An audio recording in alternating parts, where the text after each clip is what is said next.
emoji mo rí o. Okay. Me going around. So let me share the screen again. So I want to be sure pé one back here too. Okay. So you get my slide here by. Are you seeing the text now? Seeing your logo. Should there still be logo now? Shouldn't Come and disturb me. I don't learn from that one. Well, anyways, I don't think you'll be able to see my screen anymore. But then since you have the material, so I stop see page 1. Well, I stop, I think we should be on page 136 now. That's an engineer. Credit creation náà ló wà ní gbogbo. Okay. Commercial banking. Yeah, commercial banking. So, what are the factors that affect the creation of credit?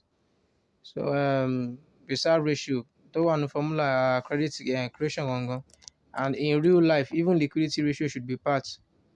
Then, ní page 134, also currency drain. Iye tí àwọn èèyàn jẹ́ kí ó circulate nínú banking sector. So the amount that people are taking out. For example, ní explanation tó wà níbí ó ní, it is expected that all transactions should be done through the banking system through the use of check, but some transactions are actually done outside the banking system. And then creation of money, it is from loans in commercial banks being create owó. And if people are not spending their money, if people are not doing like bank transactions like with cash, it will affect commercial banks' abilities to like create money because they are not going to have a lot of deposits.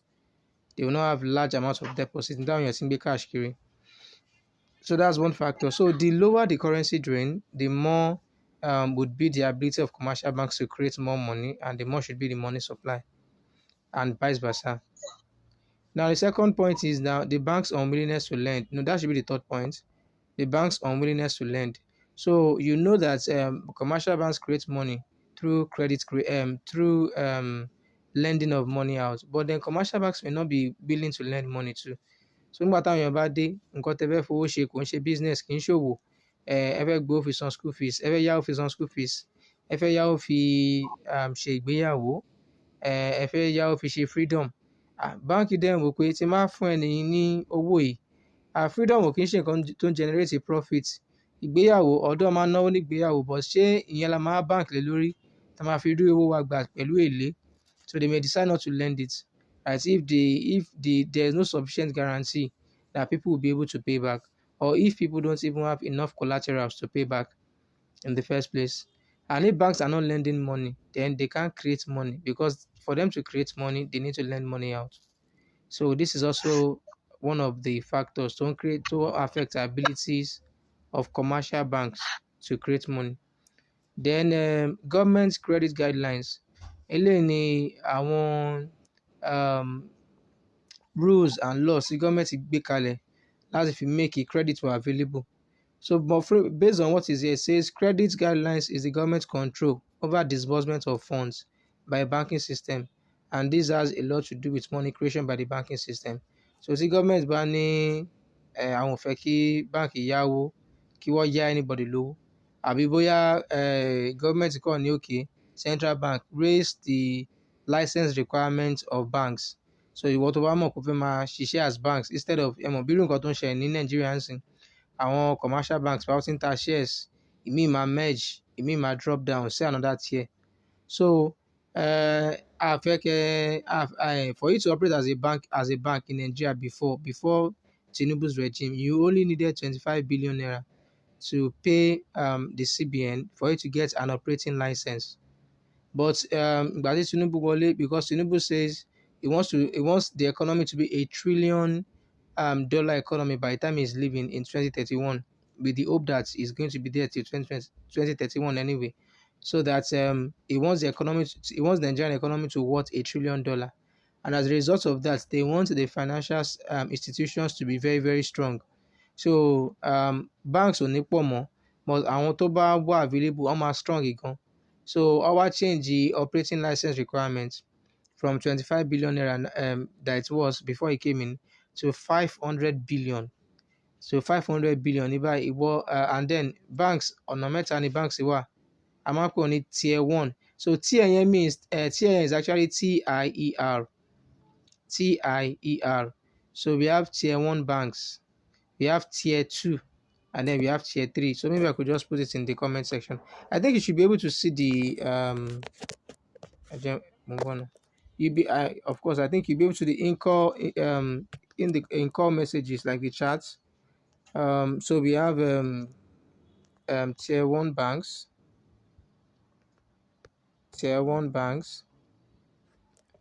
then our banks, their short name is Fugas. I don't know, ṣé ẹ ti ń rí wọn báyìí? Ẹ lè type ẹ̀ dẹ̀ lè sọ̀rọ̀. So First Bank, UBA, GTB. Mo rí nǹkan tẹ́ ń type. All right. GTB, Access Bank, and Zenith Bank.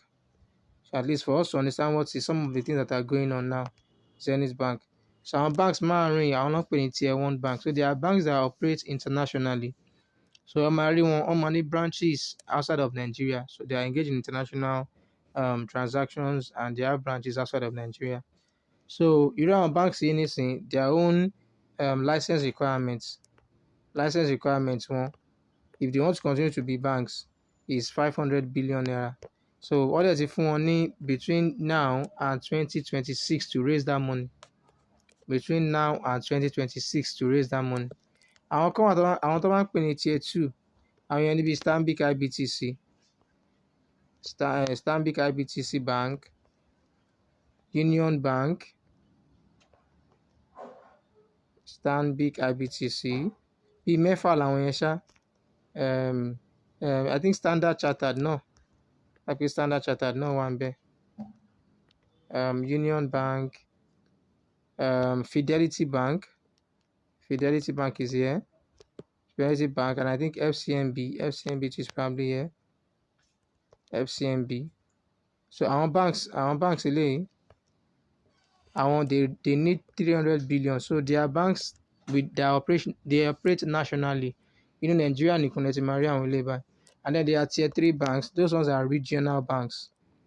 So ní rí wọn ní all the parts of Nigeria.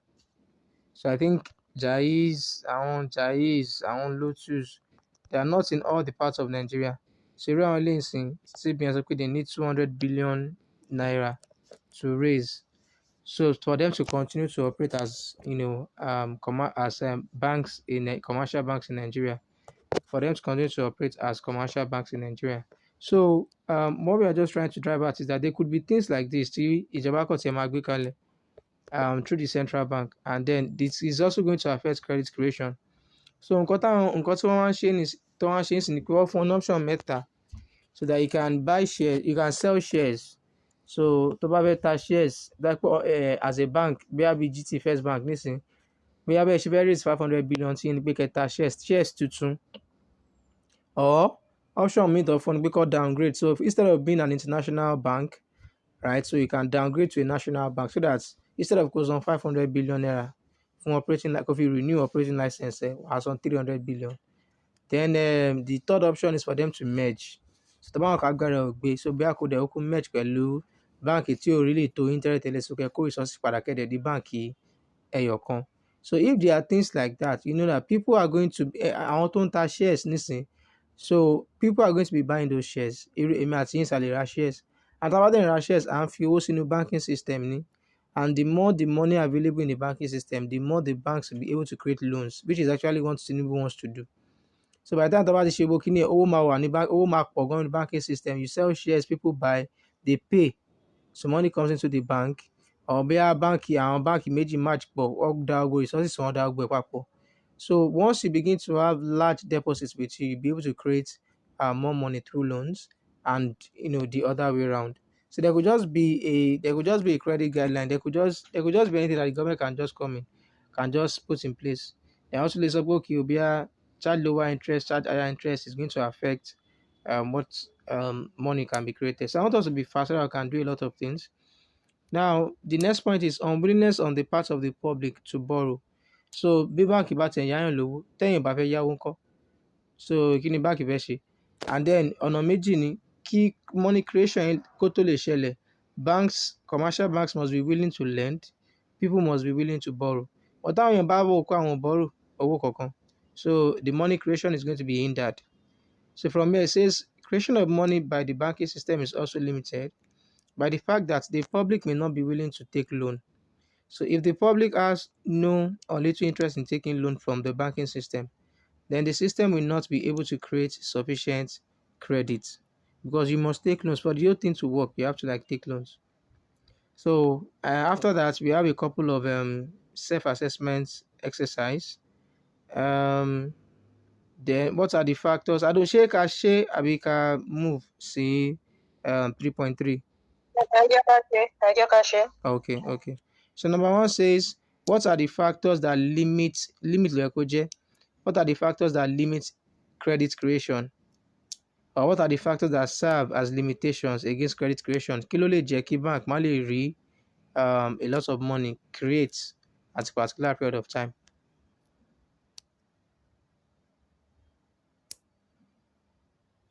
Our points that she discussed it on CRB. Exactly. So number two. Okay. Yeah, only. Number two, only list and explain the assumption of the money multiplier. Matashi money multiplier and buying is talking about how fast money can be created in an economy. And then the formula for money multiplier is I think 1 over R.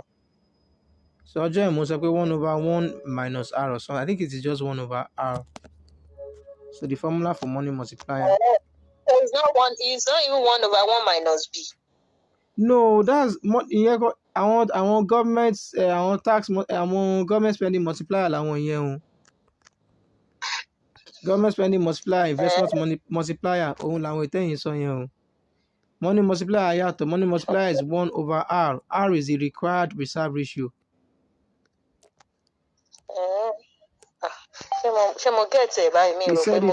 We said it that day o. We said it that day. Money multiplier is anyway, if we to multiplier, I mean, we have to want government multiplier to money multiplier. Sherry, I'm along the line. I think we should be able to do it today. Fiscal policy àti monetary policy. Gbogbo ètò àti ṣe tẹ́lẹ̀tẹ́lẹ̀ àwọn government spending kankan, they are more of fiscal side. Only nǹkan tá a máa ń pè ní fiscal. So then there's the monetary side of the economy too. Ìyẹn ni ètí CBN control. So like we just have to like take it. So if there was any reserve ratio, ìyẹn ti mọ̀ pé monetary side of the economy lẹ́ ń wò, monetary side of the macro economy lẹ́ ń wò. So the formula for money multiplier is 1 over required reserve. Òun ò kì í ṣe kò sí MPC kankan bí báyìí, kì í ṣe 1 over 1 minus B. So ṣé ti understand? So I just sent it to your DM. Mo rí pé sí wò. So 1 over required reserve ratio. I was trying to get that formula last time that we had the class, but I mixed it up, so I was not able to like get it. So proceeding from there.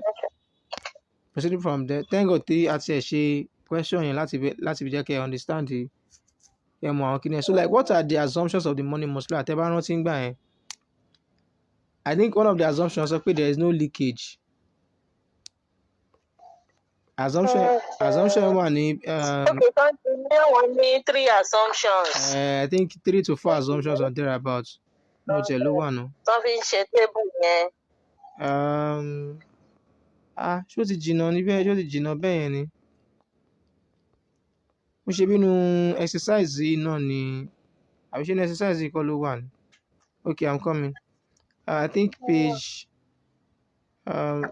no. You're telling about it, about like I can just point it out. Okay. Show me under credit creation in modern banking. What page is that? Okay. Let me see. All commercial banks are required to create. Okay. I think these are the assumptions. Yeah, only. So the following assumptions will enable us to see without complications how the process of money creation works. Yes, only. So the assumption of 10 banks. Well, no, I don't think we should. I don't think assuming 10 banks is one of the assumptions. I'll finish example. But what we are just trying to say is that I think it's already necessary in pay all that's B, C, D. B, C. You can assume any Okay. number. You can assume any number of commercial banks. So B, C, D.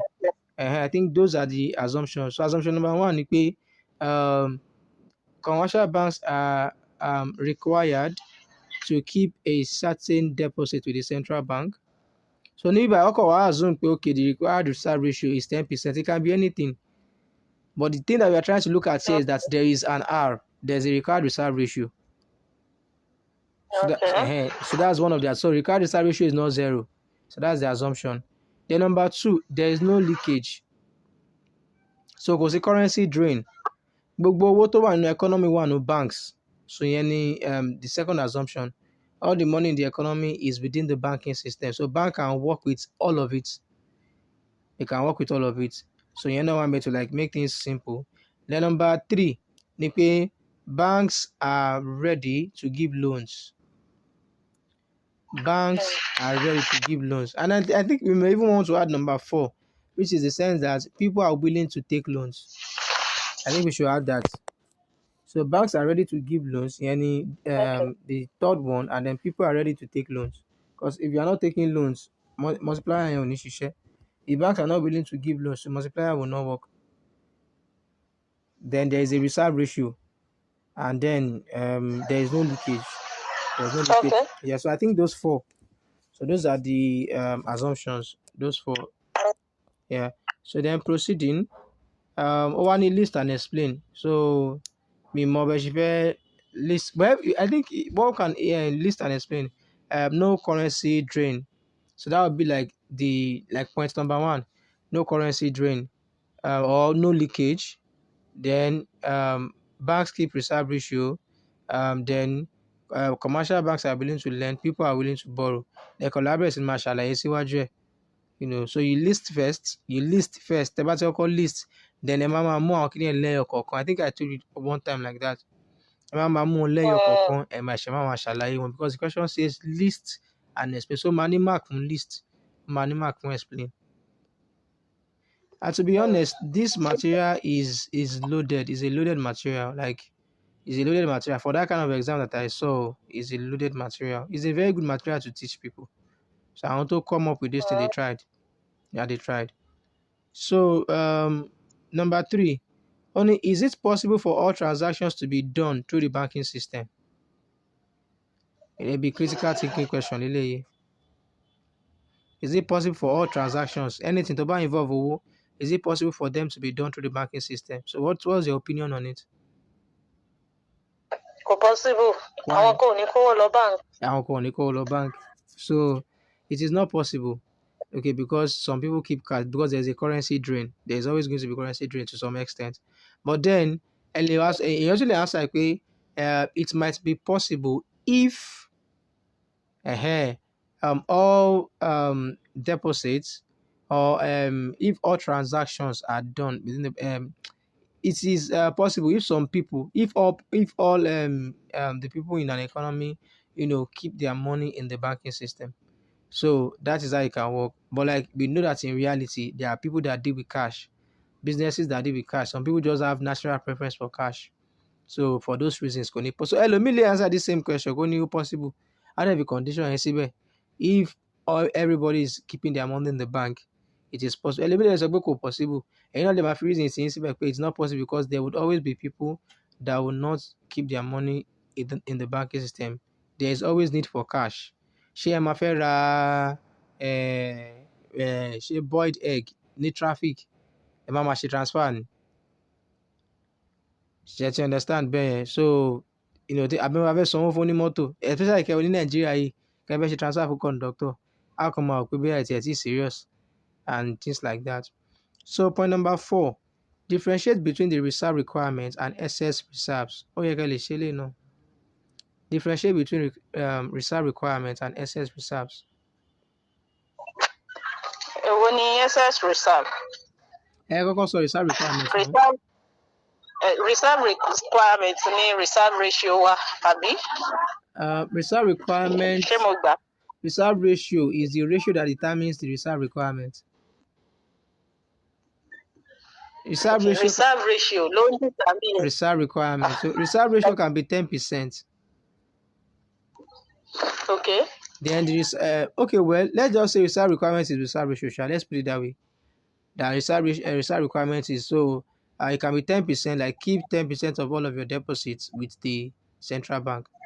Now excess reserve, one reserve of the bank, the total reserves minus required reserves.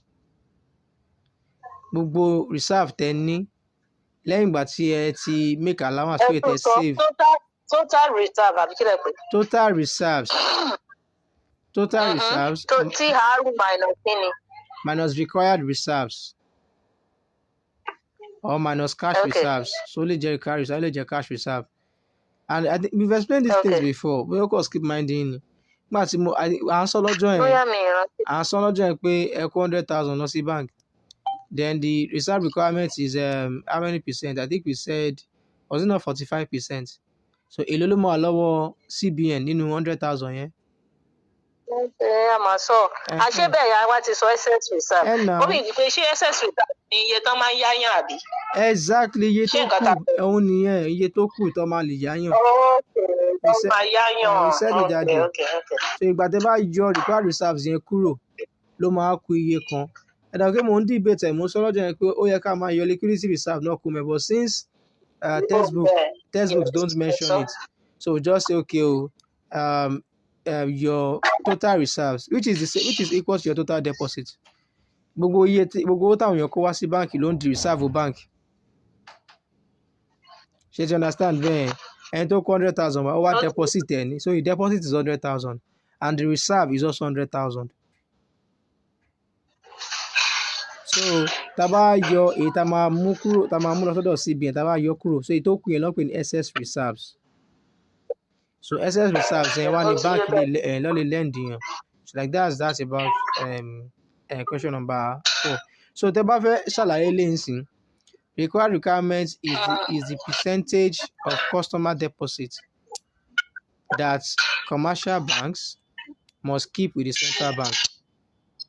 The percentage of customer deposits that commercial banks must keep with the central bank.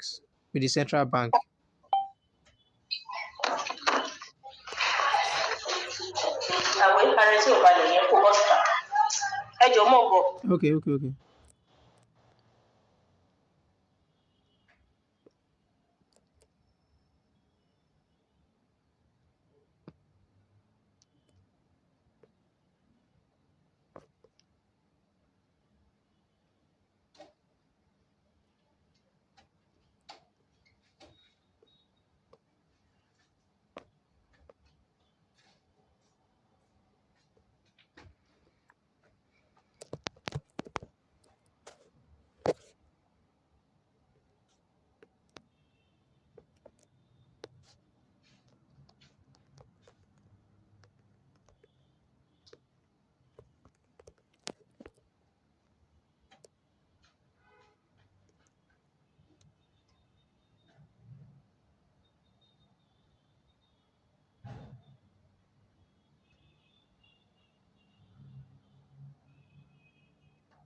It's okay. Oh yeah. One type of color that must be kept. Okay.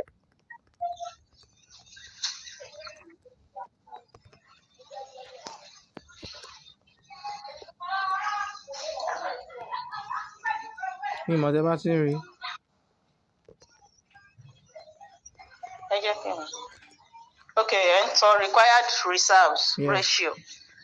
As commercial, why I said reserves are the reserves that commercial banks can lend to investors after deducting required reserves.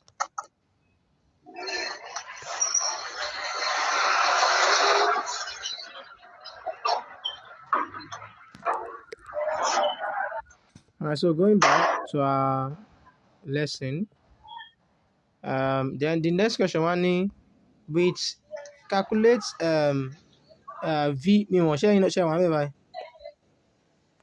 No, I'm very going. Okay, so calculate the money that would be created by the fractional banking system. Mo dẹ̀ adẹ̀ ṣàlàyé fractional banking why tó fi ń pè ní fractional banking ṣe é rántí. Torí pé part of the money ló wà ń bẹ̀ ẹ káàbọ̀. Part of exactly ẹ ti get owó ni wọ́n kó tọ́. Part of owó tó wà lọ́wọ́ ni wọ́n lend síta. So calculate the money that would be created by the fractional banking system with initial deposit of 16,000 and a statutory reserve requirement of 25%. So the formula is money multiplier times deposit. Money multiplier times deposit. So báwo la ṣe máa get the money multiplier 1/r. Okay. So kí ni 1/r? So r is 25%. That's going to give us 0.25. Okay. So 1 divided by 0.25 multiplied by 16,000. Which is simple. Ẹ kò lè. Ẹ kò lè sẹ́. 0.25 ní percentage yẹn jẹ́. Ó ní reserve na 0.5. Ní reserve wa. Ó ní r. So màá multiply by 16. Ẹ má ṣe kí ni? Àbí? Ẹ má ṣe kí ni? Màá multiply by 16,000. Money multiplier is 1/r. So ẹ̀kọ́ ṣe money supply is equal to 1/r times deposit. Kẹ̀kọ́ formula yẹn lẹ̀. Okay. 1/r multiplied by 16,000. Exactly. Okay. Exactly. That will be 16,000 divided by 0.25. Okay. So 16,000 times 4. Okay, grab you 64,000. 64,000. Yeah. So nínú 16,000, so they're able to create 64,000 from 16,000. So okay. tó bá bèèrè lọ́wọ́ pé kí ni change in money supply. Change my year 16,000 kúrò ní 64,000. Perfect. No, that's it. Perfect. Yeah, that's it. Gbà náà. Gbogbo nǹkan kọ́ ló lè. Second man 16,000 kúrò ní 64 and you get 48,000.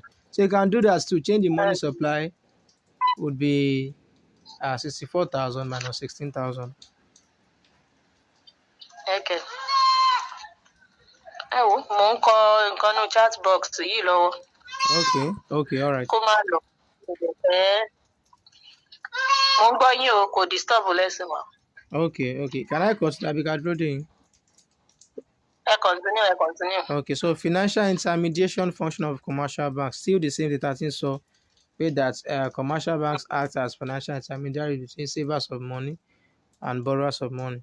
Ọmọ wa rìn kankan bí DSU, SSU kí wàá ní ìtumọ̀ gbélé wa. So financial intermediation involves credit mobilization and disbursement activity of the banking system. Credit mobilization, bó ṣe mobilize the credit ló ń pè ní owó, money available. So mobilization of credit is how they generate money from savers, and disbursement bó ṣe máa ń já síta fún àwọn borrowers. So commercial bank is a money market where short and medium loan are traded. Commercial bank is a money market where short and medium loan are traded. So commercial banks do not print money, the money they give as loan, but rather mobilize deposits from customer savers and give same to another set of customers, lenders. Lenders kò lẹ́kọ̀ọ́ wà ní bracket ní line 5, it should be borrowers. So bank ní lender, bank ló ń lend síta.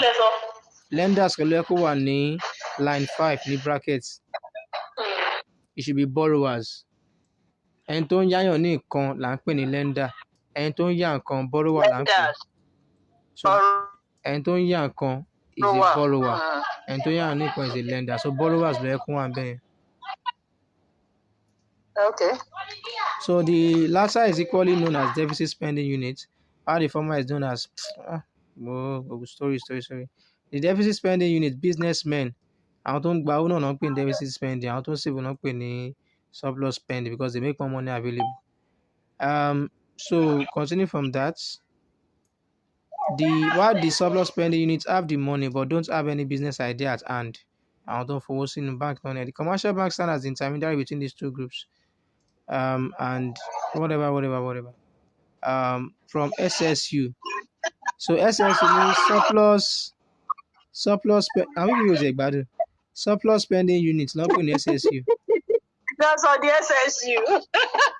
Mo ṣáà pé terminology wo lélẹ̀ báyìí. So instead of just borrowers and instead of just savers and borrowers of money, that's one ní SSU àti DSU. Ó ti dá. Mo ti kọ́ nǹkan sí lẹ́nu. So now commercial banks stand between SSU and also DSS. DSU ni ó tún ní DSS. At a price known as interest. So the bank issues two types of rates: savings or deposit rate for savers, that is the owner of funds, and charge lending rate from the user. Whatever. Well, ask gbogbo yẹn jẹ́ nǹkan tá ti mọ̀ tẹ́lẹ̀ ni. So ẹ̀yin tí àwọn tó ń save owó, I think mo explain ẹ̀ náà ní last lesson. So ẹ̀ ń fún wọn ní interest rate. So ẹ máa fún ìwọ tó fẹ́ save owó for like 1 year, ó lè ní pé wàá gba 10% interest rate on that money. But then that same money tó máa fi yá ẹlòmíì, wàá charge ẹni 25% interest rate. So by the time tẹ́ni bá dá owó yẹn padà, bank máa san owó yín gangan, á san 10%, bank then máa jẹ 15% as profit. So that's what they are trying to say. So there are two types of interest rates. Ètò máa fún depositors, ètò dẹ̀ máa gbé lórí títí borrowers. So and this one now says explain the process of financial intermediation. I think you can do that. Differentiate between DSU and SSU. That's your problem.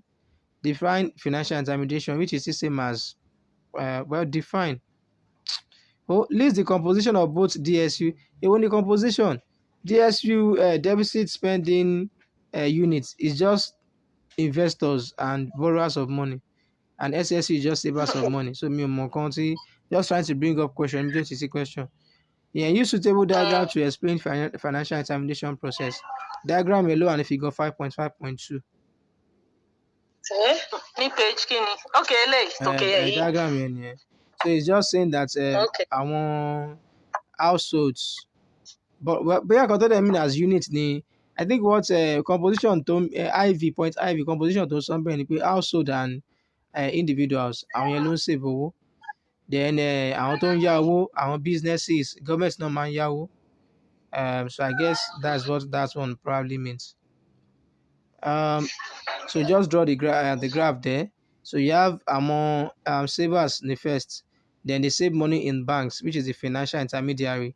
So only from left to right, and then àwọn yẹn tó máa fún àwọn investors and borrowers of money lówó. So máa rí pààrọ̀ yẹn point sí ojú méjì. So the reason to be point sí ojú méjì ni pé by the time tí àwọn savers bá fi owó sínú bank máa padà sanwó fáwọn náà. In terms of interest rates, they are going to get a return. So bí arrow deposit ṣe ń lọ sínú the banks, òun ni arrow interest rates tí wọ́n san ló ṣe ń padà sínú àpò àwọn households.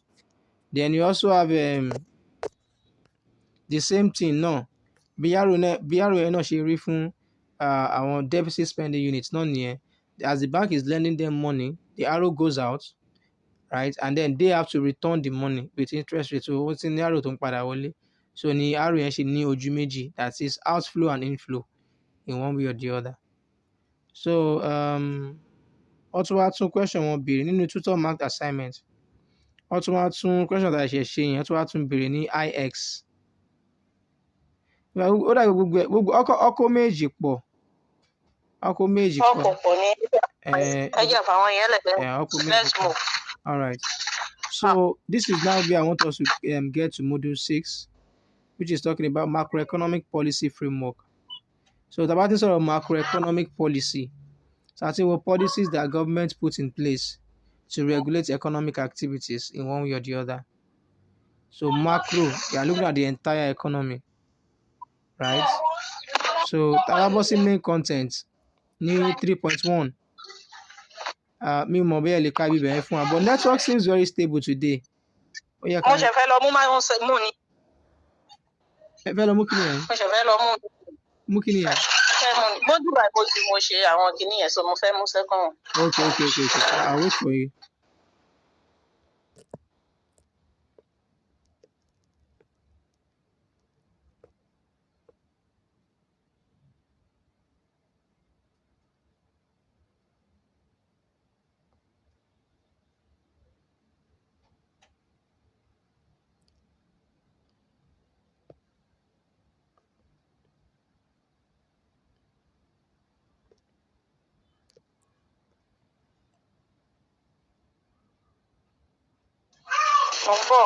Okay, no problem.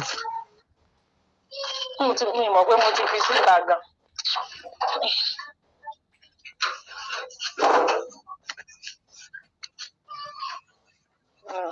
wọ́n rọra dúró ẹnu kékeré bẹ́ẹ̀.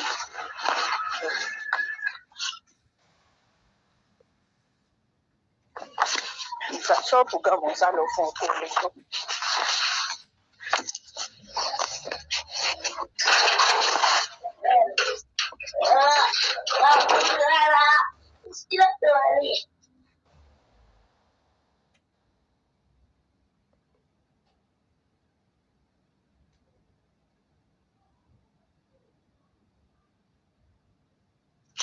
Okay. All right. Ṣé introduction lẹ́sẹ̀ tó ṣe ń ta àbí? No, not introduction. No. Where was it? 3 point main content. 3.1. That's okay. the first sentence. Macroeconomic policy refers to program through which government uses policy instruments to regulate or modify the economic affairs of the country in keeping with certain objectives. So ti da bẹ́ẹ̀. In other words. No, ti ba okay bẹ́ẹ̀. So policies or programs or whatever that the government or maybe framework that the government uses to like regulate the entire economy and make it subject to any of the objectives tí wọ́n bá ní at a particular period of time. So those are macroeconomic policies. And our policies here, wọ́n pín sí méjì. You have the fiscal policy. So this is what I was trying to talk about the other time. You have the fiscal policy and then we have the monetary policy. So you can write it macroeconomic policies. Let's define it. Then types of two major types of macroeconomic policies. Two major types of macroeconomic policies. So fiscal policy and monetary policy. Okay. So then tẹ́ bá rántí a ti sọ̀rọ̀ macroeconomic objectives rí ìmọ̀ tẹ́ bá rántí wọn. Mo rántí níbẹ̀rẹ̀. Yeah, exactly. As in àwọn full employment. Yes. Exactly. So nǹkan tí macroeconomic policy máa ń sọ ni pé àwọn policy tó máa fi ń address any of those objectives. So at a particular period of time in an economy, there is an objective or there are a set of objectives that the government wants to achieve. Tẹ́ bá wo economy wá ń sìn, kí lẹ fi pé ó jẹ́ objective kan, just like one, tí government ń try láti achieve. Objective. Yeah, kan. Kí security wà. So that's one objective, right? Security. Then tẹ́ bá tún wò wọ́n try láti ní low inflation rate. So they are working towards low inflation rate. Then also working towards inflow of foreign exchange. Like they're actually trying to work on our our foreign exchange market. So they want more dollars in the Nigerian economy than is going out. Koliba reduce exchange rate. So we are going to have a favorable exchange rate. So those are objectives. So sometimes the objective could be, not even sometimes, usually you have high employment rate is an objective, high employment. But then that could be a very, very serious objective. To buy pé economy ṣẹ̀ṣẹ̀ wọ recession, ó wá ń jáde bọ̀. So economy bá ń jáde bọ̀ láti recession, láti ibi tí economy ò ti dá rárá, like láti ibi trough tẹ́lẹ̀ ní business cycle yẹn. Ẹ máa rí pé employment is going to be a very very major objective at that particular period of time. It's going to be a major objective at that particular period of time, right? But some of our major objectives now, we want a stable currency. We want a stable currency. We want low inflation rate. We want to reduce insecurity, right? And so on and so forth. So what are those policies the government might enact láti achieve, láti pursue àwọn objectives yẹn? Òun ni macroeconomic policies. So our policy wá pín sí méjì. You have the fiscal and the monetary. So kí ni fiscal policy? So mo fẹ́ kẹ́ note àwọn kankan ní fiscal policy. Fiscal policy is policy from the government. So Emma underline government. So it's a policy from the government that uses taxes and government revenue. Is a policy from the government that uses taxes and government revenue to regulate the economy.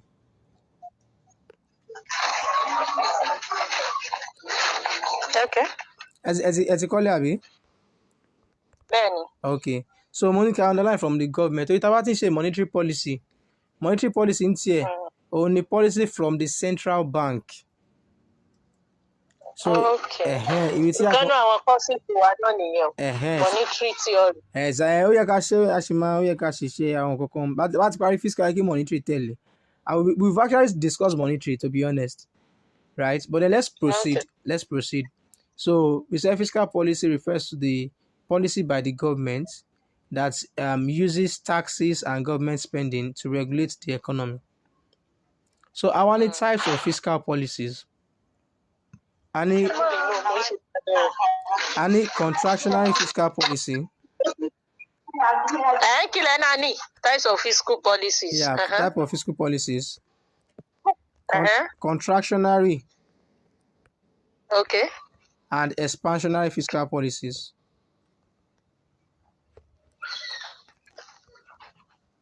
Okay. So those are the two sides. Even monetary no, contractionary and expansionary no need to no. So okay, contractionary. Okay. So contractionary fiscal policy is the policy by the government that aims to like reduce money supply of a contract economy. You know, from the word contraction, everything can work more, limit, reduce in size. So they want to contract the economy. So they are trying to reduce money supply in the economy. Tẹ́bàdẹ̀ bí mo ṣe adẹ̀ ti sọ pé okay ó lè lo nǹkan méjì, wọ́n lè lo revenue mọ́, wọ́n lè lo tax revenue mọ́, wọ́n dẹ̀ lè lo government spending. In fact eléyìí ó yẹ kẹ́ ti wà familiar sí gbogbo àwọn parts that ń sọ dáadáa. So if the government before I even continue tax. Mo lọ gbọ́ wọlé kínní o contractionary ni mo gbọ́ dé o. Okay. Although mo mọ expansionary na ìgbà tán ti contract wọ́n expand padà ni wọ́n fi contraction yọ owó kúrò wọ́n fi expansion ti owó wọlé. Ṣé mo gbà? That's just it. So ọ̀nà wo ló wá ń gbà àwọn kí la wá pè ní fiscal policy instruments or fiscal policy tools, irinṣẹ́ wo ló máa ń lò láti fi achieve àwọn kíní fiscal policy instruments / tools. So they are just two: tax revenue, government spending. Okay.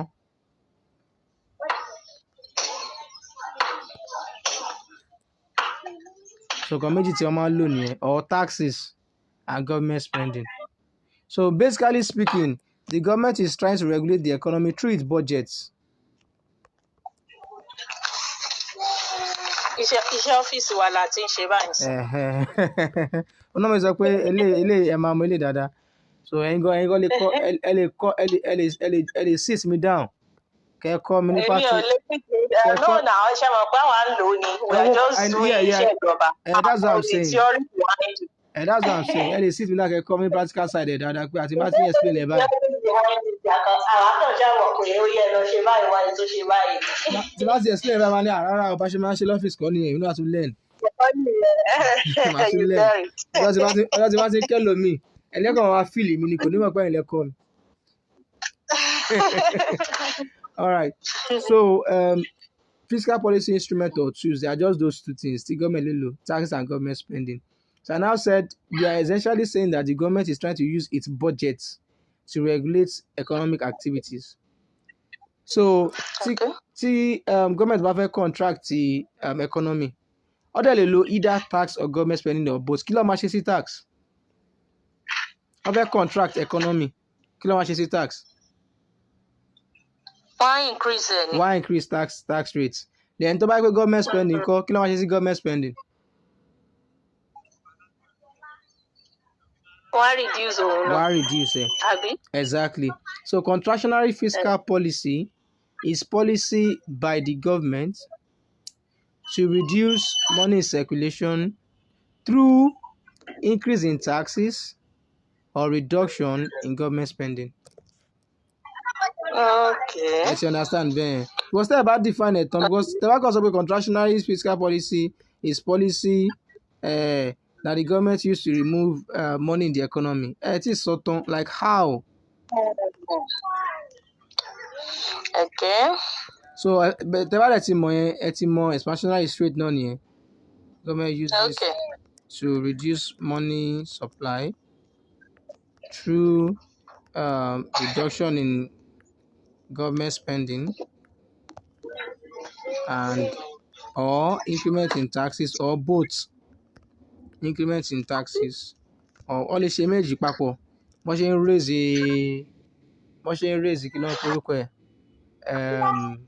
taxes wọ́n á dẹ̀ tún máa cut spending so wọ́n lè ṣe méjì papọ̀. So expansionary fiscal policy is just the other way around. Okay. So government mo kọ yìí o, government mo fẹ́ kọ kì í ṣe guahem o. Yeah. So like I said, if you are defining it, you have to like state how. Twitter bank àwọn kí náà ní high school àbí ní university gan, like you have to like say how. Ẹ̀kọ́ ní kọ́ pé kí ní bẹ́ẹ̀. So that being said, tẹ́ bá rí fiscal policy ó relate mọ́ budget. Because budget too is the outline of government's projected spending and expected revenue in a fiscal year. Because the budget is genuine. So budget is a document that outlines, so it is also a government budget. And the government budget is a document that outlines government's projected revenue, projected spending and expected revenue in a particular year. So because the budget is genuine. Budget is one types because we are working in one money. So types of budget. I want a deficit budget. Okay. Surplus budget. Eléyìí ò sí ní material, but like I said, this is not just to just pass the exam. Like really enjoy and okay, there are things I can take from here and then just run with it. So balance budget. So kí ló máa ń fa surplus budget? Surplus budget mean pé tax revenue ìjọba ó ju spending ìjọba lọ. So that's the meaning of surplus budget. A government has a surplus budget when its tax revenue is more than its expenditure. Ṣé gbọ́ mi mà? Mo gbọ́ yín. Òun ló fi jẹ́ pé contractionary policy is actually a surplus budgeting. So that's another way. That they can put it. Okay, the inflation can be controlled using fiscal policy in what way? So you can say through surplus budgeting. So nǹkan tó mean ni pé government ò fẹ́ ná much, but wọ́n fẹ́ generate owó wọlé. Okay. I understand then. Why for expansionary? Expansionary is government trying to put money in circulation. So through reduction in taxes and increase in spending. So the government is about to reduce tax revenue might fall. She understand, Ben? tó bá dẹ̀ ti increase the bẹ́ẹ̀ni. spending, spending wọn máa lọ òkè. So at the end of the day, a lower tax revenue, so iye tó wọlé minus iye tó jáde. So your tax revenue is lower now minus owó ńlá ló ń jáde, so ẹ máa ní minus deficit bẹ́ẹ̀ yẹn. So a deficit budget is implemented in an expansionary fiscal policy period. So if the government is trying to use expansionary fiscal policy, ẹ máa kọ̀ wípé budgets will be tending towards deficit budgeting. So they will be cutting taxes and they are going to be increasing expenditure.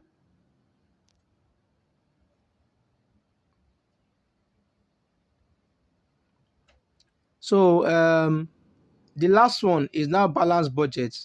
So for balanced budget, tax revenue is same as projected expenditure.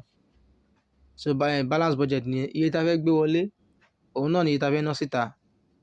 So that's just it. So tí inflation bá wà ní economy, irú budget wo lẹ rò bí ìjọba máa lò nínú mẹ́tẹ̀ẹ̀ta yìí? Tí inflation bá wà ní economy, wọ́n dẹ̀ fẹ́ correct inflation, irú budget wo ló lè lò? Ó yẹ kán lè lo surplus. So that's just it.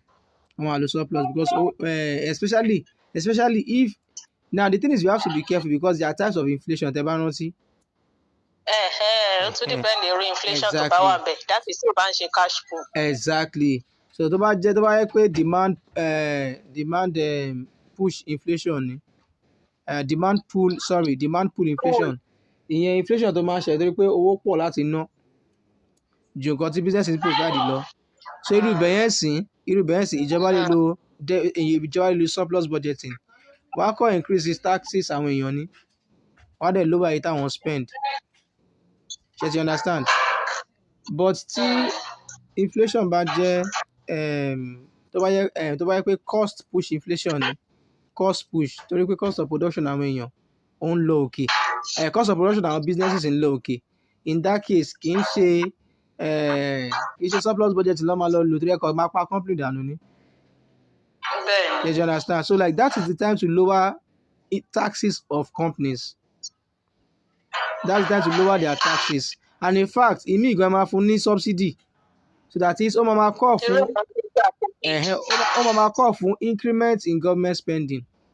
A máa call for increment in government spending and reduction in taxes of businesses. Ṣé you understand bẹ́ẹ̀? Mo rántí ìgbà tí mo kọ́ àwọn ọmọ mi lẹ́sẹ̀ S2 ní last term. Like gbogbo àwọn kíni mo ṣáà try to break down fún wọn, so kíkan ṣe pé okay o how to control inflation, gbogbo bẹ̀rẹ̀ sí máa mention ẹ mọ̀ pé point máa pọ̀ ní textbook, but based on what you have understood, ìwọ ló máa select nǹkan tó yẹ kí ìjọba ṣe gangan pé ẹ̀mẹ́lẹ̀. So I was even teaching them then pé okay o another way to control inflation tó ń ṣẹlẹ̀ ní Nigeria currently by, because when I teach you I want you like to know understand the economy the way it is going. Mo ní ṣé wọ́n mọ̀ pé tí government bá embark on price control, this is a time for government to embark on price control. Even though from microeconomics, price control is an inefficient thing to do because ó máa ń distort market, ó máa cause some other things tí ó really dá. But the way tí Nigeria fi ń lọ, like at this time, there needs to be price control because a part of our inflation is human induced. Àwọn èèyàn kàn ṣáwó lé product bó ṣe wù wọ́n ni. It's not really because a mọ̀ pé okay there's cost push inflation, we know that there's that one because of production businesses won't low okay, but then àwọn kan wà tẹ́ pé they are sabotaging the country, like they are taking advantage of the current inflationary pressures in Nigeria. So níbi táwọn ilé epo míì ti ń ta fuel fún 650, tó bá kọ̀ gbọ́ pé okay wọ́n fẹ́ protest lọ́la, àwọn ilé epo kan á kọ̀ dẹ̀ bẹ̀rẹ̀ sí ta tiwọn ní 1000, pé kí ló ṣẹlẹ̀ gangan, ṣe bí epo tẹ́ nílẹ̀ tẹ́lẹ̀ náà lẹ́tún ṣì ń tà. So ẹ máa wò gbà tí ẹ ṣe iléyá náà, mi mọ̀ èdè tí mo ṣe tí mọ̀ yín gan gbà yẹn bá ti gba màálù àbí kí ti gbó màálù sef. So ìgbà tó ń ṣe iléyá gbà yẹn there was this thing, kí ló ń korúkọ ẹ̀, àwọn bẹ̀rẹ̀ sí ni máa ta màálù 1 million 800,000 700,000, tẹ́ bá dẹ̀ béèrè lọ́wọ́ wọn ní dọ́là ni. Ṣé ewé tí màálù ń jẹ ṣé dọ́là ló fi rà á ni? But then because there is no price control, everybody is just doing the way they like, right? And then they are just charging any price. So if Nigeria should implement price control now, it's not bad. We need price control in this country. ẹni tó bá dẹ̀ rí producer tó bá rí tó ń flaunt price control kó mú kó lọ ti pa wọ́n lé. Tó bá tí bí èèyàn 50 pa tó já ṣọ́ọ̀bù wọn tó lu ọjà wọn ní gbàǹjo, àwọn tó kù wọ́n máa yára wọn brain because we are just expecting ourselves. So like if you are reading it on your own, okay, oh, price control is a bad thing, like it is an inefficient solution. But then you have to bring it to the context of what is happening in the country because nǹkan tó ń ṣẹlẹ̀ ní Nàìjíríà ń sìn ó lè má sọ pẹ̀lú textbook. So it does, and this is one of the issues that we have with Nigeria as a country. A máa gbé policy láti lóyìnbó a kàn máa gbé country wa and then my expect to work without considering the peculiarities of our country. Then our policy kan tí wọ́n ti condemn náwọn ìlú kan òun ló ká máa lò. But then nítorí wọ́n ti condemn wọn bẹ́ẹ̀ àwọn náà máa condemn and our economic dynamics are not the same thing. So I don't want us like delve into that too much. Now tí unemployment bá wà nínú ìlú kí ni irú budget wo lẹ feel bó yẹ kí ìjọba lò láti fi correct ẹ̀?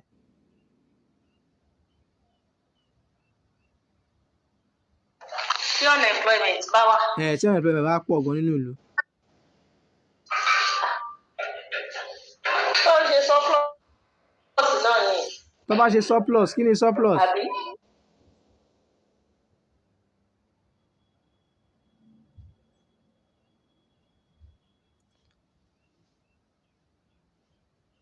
Mo ń dúró dè yín mà kí ni surplus ẹ bá wò dáadáa tí unemployment bá if there is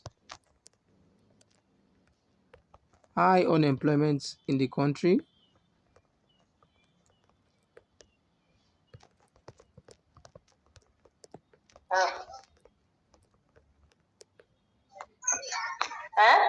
Ṣé gbọ́ nǹkan tí mo sọ? Mi gbọ́.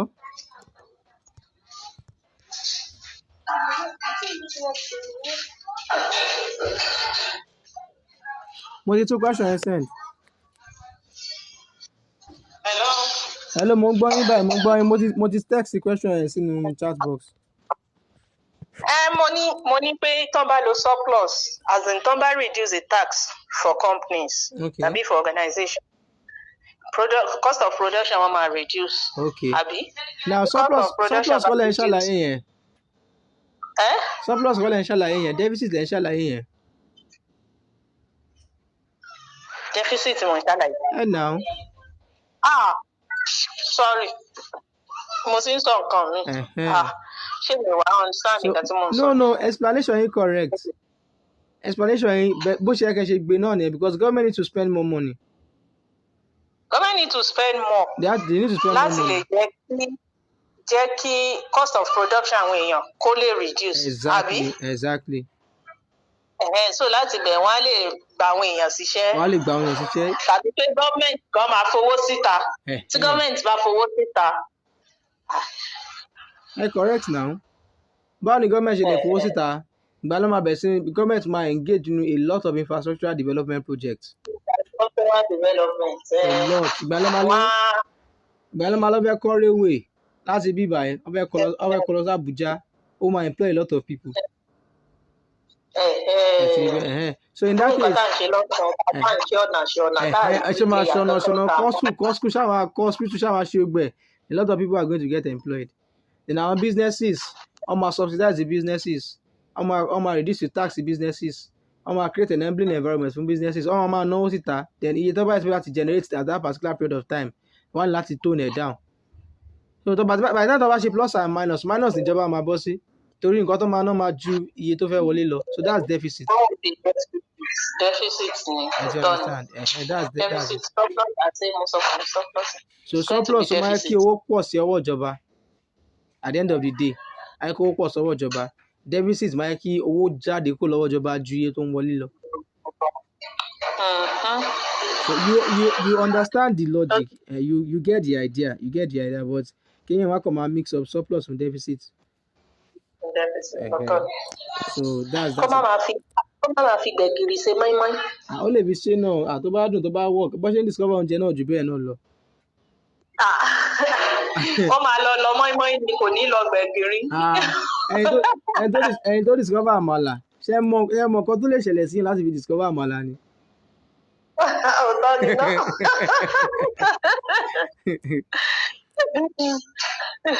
All right, so that's that. So ọ̀rọ̀ ọjọ́ púpọ̀ gan lórí fiscal policy. So number one, we're going to self assessment exercise because I think you've already spoken about a lot of things. What is fiscal policy and what are the instruments used? Abi.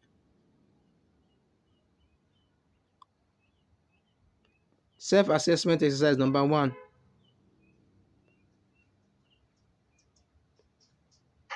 What is fiscal policy and what are the instruments used? Yeah, so Abi.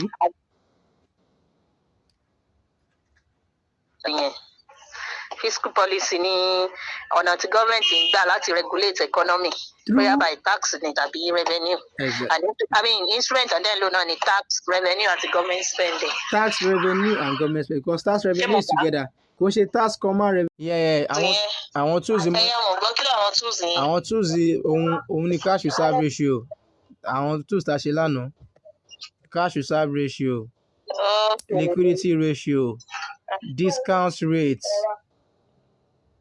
Discount rate, monetary policy ratio, MPR. MPR ni mo pè ní kí ló ń porúkọ ẹ̀, the interest rate that signals the direction of every other interest rate in an economy. So when tó bá fi lè raise MPR, then that means they have to raise every other type of interest rate in the economy and vice versa. So gbogbo àti ṣe wọ́n lánàá.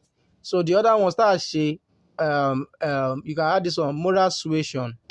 Moral, MORAL, then suasion, SUASION. So those are the remaining two. I think there should be many. Monetary policy tools. So you have moral suasion.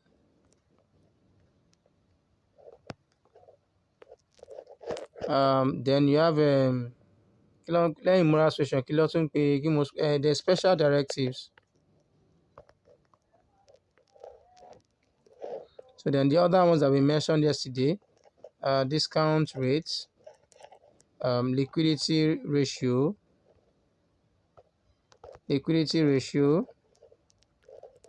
What else?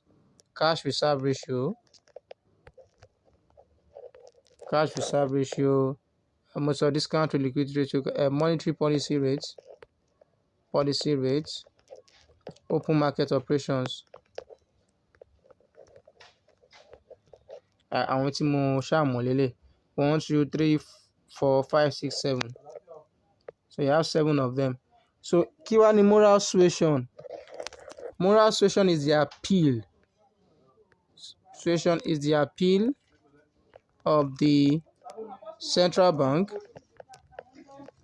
Is the appeal of the central bank to commercial banks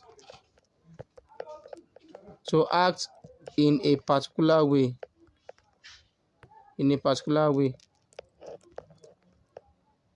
While special directives are orders, àṣẹ give issue to commercial banks by the central bank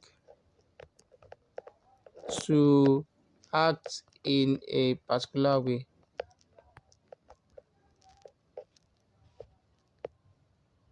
Then open market operations deals with the sale operations, deals with the sale and purchase of government securities by the central bank. So open market operations náà ni wọ́n pè ní OMO.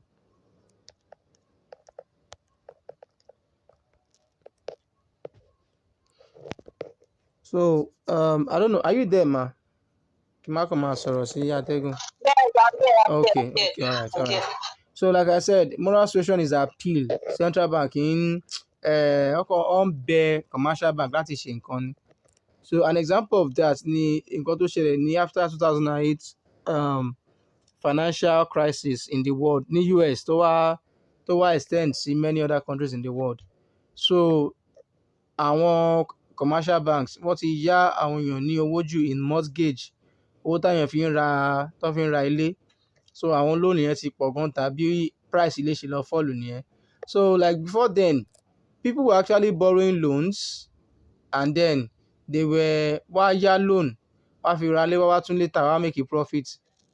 So nǹkan táwọn èèyàn ṣe ń gbà yẹn nìyẹn. So but ìgbà tí price ilé wá crash, so loan tó gbà láti fi ra ilé tó wá fẹ́ ta ilé yẹn kò wá wọ̀ sí loan yẹn mọ́, so people found it difficult to repay their loans and then it was a lot.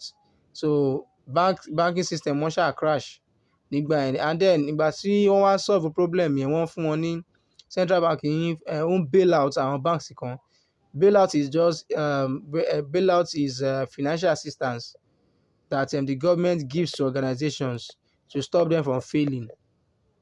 So kan wọ́n pè ní bailout nìyẹn, financial assistance that the government gives to some organizations or companies to stop them from failing. So wọ́n bẹ̀rẹ̀ sí ni máa fún wọn ní bailout.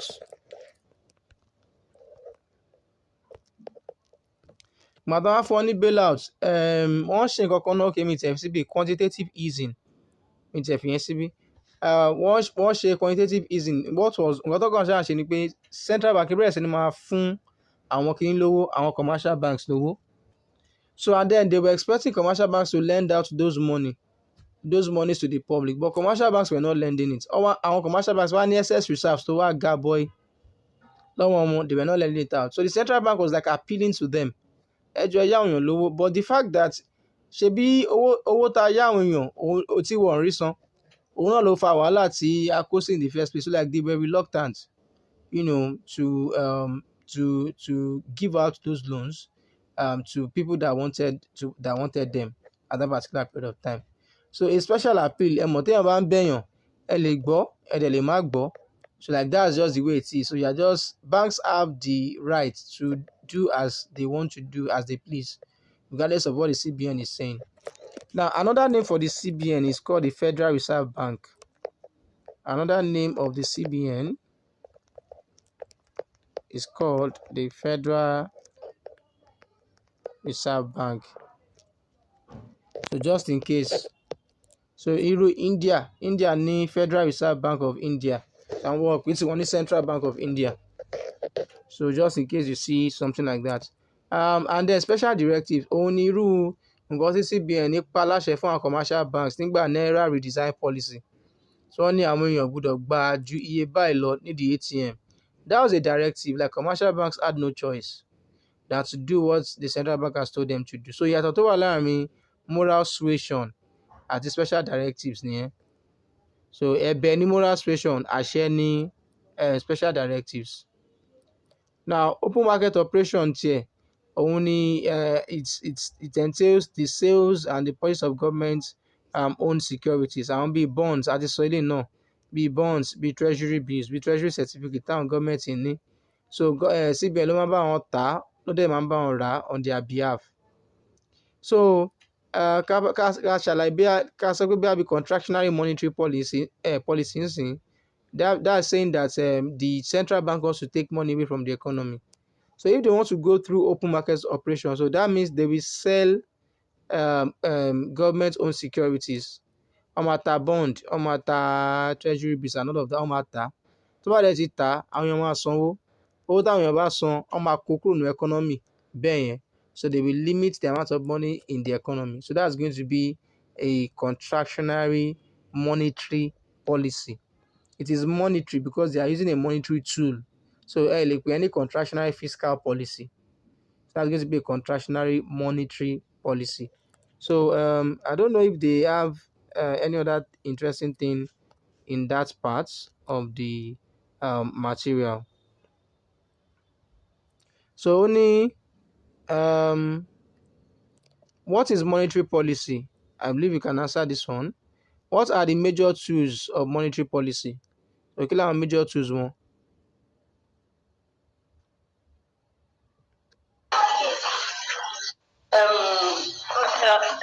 Stable economy, interest rates, stable economy balance of payments. Sir, nǹkan tí mo sọ kọ́ lẹ̀ ń sọ yìí o. Kí làwọn irinṣẹ́ tí central bank fi ń control money supply? Kì í ṣe stable economy, kì í ṣe nǹkan tẹ̀ sọ irinṣẹ́ tools. Àwọn bond. nígbè ní bond Ah, open market operations okay, open market òun la ṣàlàyé operations. tán sísìn reserve ratio liquidity ratio interest rate tá a ṣàlàyé sísìn òun ló ń béèrè o. Yeah, mo ti ń gbòdo. Ọlọ́run ló mà ní ká máa answer question. So now Okay, tools ó yàtọ̀. èyí tẹ́yìn sọ yẹn Àṣìgbà mo sọ tẹ́lẹ̀. èyí tẹ́yìn sọ yẹn objectives lẹ lọ ń sọ ẹ ti lọ ka nǹkan tó wà mí báyìí so ìyẹn lẹ fi ń dá mi lóhùn so yìí ṣe yẹn o irinṣẹ́ tí wọ́n ń lò ó ní mò ń sọ ni mò ń béèrè and I've mentioned seven. So their tools are more than that instruments wọ́n ju bẹ́ẹ̀ lọ but at least for textbook purpose iye èyí tẹ́ ṣe máa rí jù náà nìyẹn so those 7 and all of that. So wá ní who are the key players in the discharge of monetary policy responsibility? Àwọn ni the key players tó wá fẹ́ lo monetary policy àwọn gangan ni organizations tó wà in charge tó jẹ́ key players ibẹ̀. Ṣé mo gbọ́ yé báyìí ní understand ẹja rẹ̀? Kí láǹkà? Ta ló ń lo monetary policy láti regulate economy? Okay, àwọn CBN. That's it now.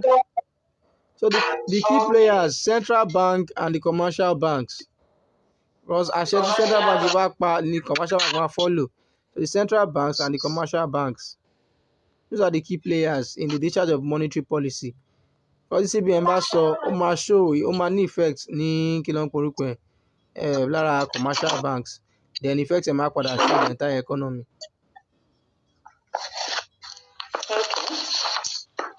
Okay. Then analyze the monetary policy transmission mechanism of using interest rates to target inflation. So eléyìí sìn irú Nàìjíríà inflation wa mi tiẹ̀ follow ẹ̀ gan mọ́ gbàgbọ́ tí irọ́ náà lọ́wọ́ kún pa fún wa on inflation wa is 30-something%, everybody mọ̀ pé irọ́ nìyẹn so but then kàṣà follow rọ wọn so kọ́ wá ní pé okay ní December pé àwọn fẹ́ jẹ́ kí inflation rate yẹn pé kó fall sí like 24%, that's inflation targeting. So ẹ̀ ń target pé inflation yẹn ẹ̀ ń target you are targeting 24%. So ẹ̀ mọ̀ pé tí ẹ̀ bá target nǹkan all your actions will be aligned towards that target. You understand? So I want to analyze monetary policy transmission mechanism of using interest rates to target inflation. So if the inflation rate is high, right? So the government can kí ni kò tẹ̀ ṣe sí interest rate náà? Tí inflation rate bá high, tí government dẹ̀ fẹ́ control ẹ̀ kí ni kò ṣe sí interest rate? Kàn gbé sókè náà. Kàn gbé sókè. So tó bá gbé interest rate sókè, àwọn borrower àwọn tó ní owó right tí wọ́n really mọ̀ nǹkan tó fẹ́ fowó ṣe àbí tó tẹ̀ fẹ́ ná tẹ́lẹ̀tẹ́lẹ̀ they can go and save the money in the bank because wọ́n máa generate ẹ̀tẹ̀rẹ̀sẹ̀ for the sake of the high interest kó wọ́n lè bá yí di more interest rate. Then àwọn tó ń yáwó láti fi ṣe òwò àwọn èèyàn ò ní yáwó mọ́ ó ti máa wọ́n jù láti gbà. So that way money would remain in the banking system. So they will be able to effectively take money away from the economy by raising interest. So that's what they are just trying to say here. So if they are trying to like target inflation, irú nǹkan táwọn CBN ṣe nísìnyí nìyẹn tó ṣáà àwọn àti federal government tí iléeṣẹ́ à ń raise tax fún fiscal policy iléeṣẹ́ à ń raise interest rate wọ́n raise NPR lọ́nà títí ẹ̀ náà they are just trying to target inflation. Ó ní inflation rate tí wọ́n ní àfojúsùn pé Nàìjíríà gbọ́dọ̀ bọ́ sí by the end of this year. So they are trying all they can do to take money away from the economy.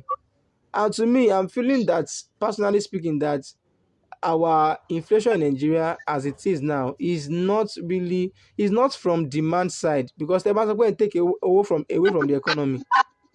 It is because people have like a lot of money to spend, so you can take more of that money away from the economy. But inflation that one experience,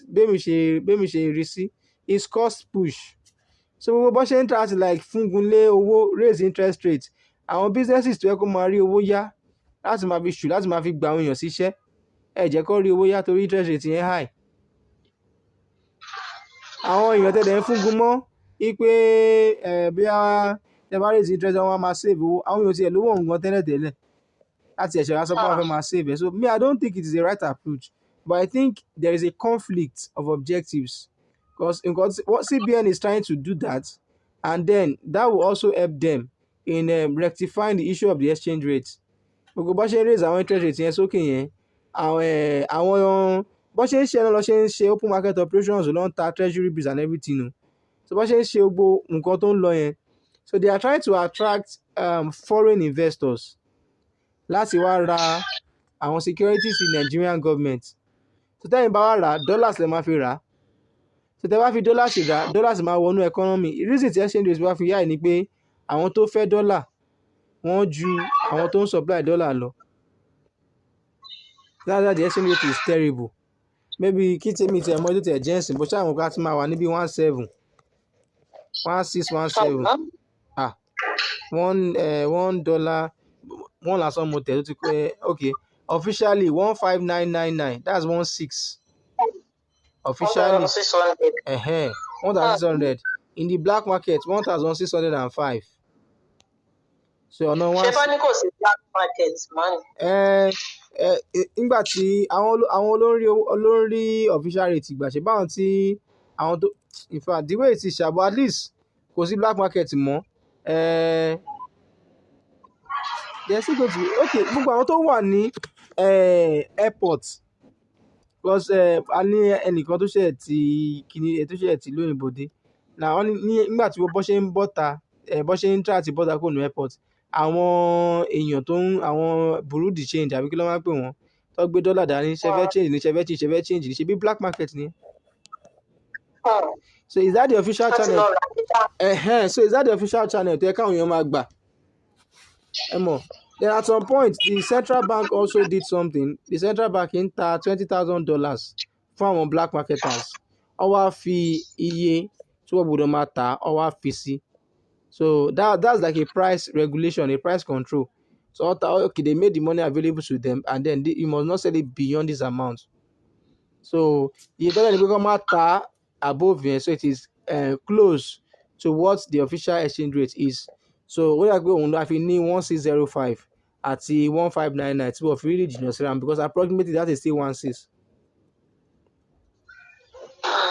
Yeah, so that's what because I remember that there was a time so wọ́n ta $20,000 ṣáà fáwọn àbúkí yẹn ṣáà probably bí ṣe kíní whatever it is that you want to use the money to do. So so can continue. Oh yeah. Okay. So I think àti àṣàlàyé IV, if the inflation is high, the government can raise interest rates. And if they raise interest rate, what is the transmission mechanism? If they raise interest rates, people are going to be more motivated to save money to take advantage of the higher interest rates because it means that their money is going to have higher returns. And then our investors, they won't be able to like take money because loans are going to be expensive. So at the end of the day, aggregate spending in the economy might drop. Gbogbo ànáwó yàfùyàfù gbogbo ẹ̀ máa drop. Tó bá dẹ̀ ti drop, inflation máa bẹ̀rẹ̀ sí máa wálẹ̀ until they will continue that process. Tó bá rí pé okay o, àwọn raise interest rates, inflation yẹn drop from 30%, ó drop to 27%, but 24 ni wọ́n lọ, wọ́n á tún interest rates yẹn raise. So nǹkan tó ń ṣe sí NPR nìyẹn 22.5, 24.5, ó ní àfojúsùn tí wọ́n wò so until they get it ló máa tó stop. As you understand then there are these other questions here. Differentiate between monetary and fiscal policy. I think you should be able to do that. List the instruments of monetary and fiscal policies. Evaluate macroeconomic policy objectives. I think you know those ones. Low unemployment, high long run GDP growth, favorable balance of payments, economic stability, low inflation, etc. like that. Then I want to repeat our question again. Who are the key players to discharge monetary policy, whatever? Kiniko. That's a repetition. So I guess you might just go through, for us to be fast, so I guess you might just go through all and one year, on your own. Tí ẹ bá tó bá láǹfọ̀n tí ẹ understand níbẹ̀. Àwọn ilé náà bí àtúnbí náà ni next topic yìí. Àtúnbí náà, so let us just be fast. So it says full employment. Now, full employment has been ranked among the foremost objectives of economic policy. Full employment. Ma? Oníṣẹ́ dẹ̀ ka ilé ìtọ́ṣá ẹ̀rí adúrú. Kò pọ̀ kò pọ̀ náà contract sọ oríṣiríṣi definition táwọn èèyàn fún full employment ní kí ló mi pẹ́ economy wà fully employed. Now, the way it is, mọ̀ téèyàn bá kọ́ gbọ́ full employed ẹ máa fi pé gbogbo resources tó wà nínú economy náà ni ó wà fully employed. Like ẹni tó ń wáṣẹ́ ó níṣẹ́, kò sẹ́ni tó ń wáṣẹ́ tí gbogbo ẹni tó ń wáṣẹ́ ló níṣẹ́. She understand bẹ́ẹ̀. So like to some people that's what full employment is. But then full employment, I think the way it is, because nínú full employment unemployment ṣe tún ṣe máa ń wà ń bẹ̀. And in fact, to really understand this, we need to actually first understand unemployment. So maybe I will send you, I think I will have to send you a class on unemployment. So that's if you understand the full employment. But full employment is just saying that the all resources in the economy can be fully employed or are fully employed. All resources in the economy are fully. So gbogbo tẹ́ bá ní labour force, àwọn èèyàn tó ń wáṣẹ́ bí i 50 million ni wọ́n, then iṣẹ́ 50 million wà fún wọn láti ṣe. You understand bẹ́ẹ̀? So all our land and whatever, everything is being put into use. So kò sí idleness. So that is what we try to talk about, tabani full employment. So he's now saying here that full employment has been ranked among the foremost objectives of economic policy. But there is no unanimity, kò sí uniformity on the views on the meaning of full employment. So our bẹ̀rẹ̀ sí sọ oríṣiríṣi àwọn èèyàn. Ackley tó ní it is a slippery concept. But then Keynes ló popularize ìtumọ̀ full employment. Then abá ní oríṣiríṣi school tó wọ́n argue. Classical economists, àwọn believe pé full employment is possible. And to them, full employment was a normal situation. And any deviation from this was regarded as something abnormal. So what they're just trying to say is that every resource in the economy is gainfully employed. Every resource. So demand of factors of production, like full employment just saying the demand for factors of production is equal to the supply of factors of production. Then Pigu, òun sọ full employment tiẹ̀ òun sọ in terms of labour market. Pé okay o, unemployment is a normal situation kìnìkan. Wo story yẹn pọ̀. So what I just want us to like know ni pé even though there's full employment, like gbogbo factor of production can be put into productive uses, but ká ló labour lásán, ká ló labour market fi understand nǹkan kan. So tí 50 million jobs bá wà fún 50 million people, right? So the economy is at full employment. Ṣé you understand? But then unemployment máa ń wà. Nínú full employment, unemployment tún máa ń wà. Ìkan nínú àwọn unemployment yẹn là ń pè ní frictional unemployment. Frictional. Tí nǹkan bá ní friction. Frictional unemployment. I'll send you a class on unemployment. Are you typing? Yeah, multi-type. Frictional. There's frictional unemployment, and then there is structural unemployment. So in every economy, even though you're at full employment, our unemployment méjì ṣì máa exist, and the sum of the two of them, frictional plus structural unemployment,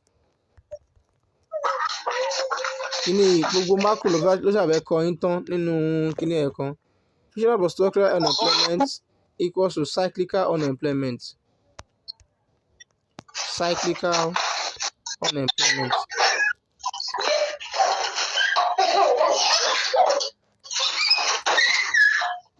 So frictional unemployment òun ni unemployment tó máa ṣẹlẹ̀ from changing jobs or from looking for jobs.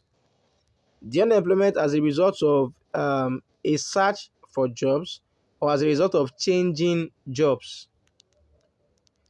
Nígbà tí ẹ bá bẹ̀rẹ̀ sí ní máa wáṣẹ́, ten submit CV, ten kọ exam, ten lọ fún interview, you are frictionally unemployed because around that time kò tí ì máa ṣe iṣẹ́, you are not gainfully employed. So nǹkan tó ń pè ní frictional unemployment nìyẹn. So he's talking about the unemployment as a result of an employee or a potential employee seeking job opportunities, or employees changing jobs. Tẹ́ bá change iṣẹ́ nísinsìnyí, kì í ṣe nísinsìnyí lẹ máa ríṣẹ́ mi.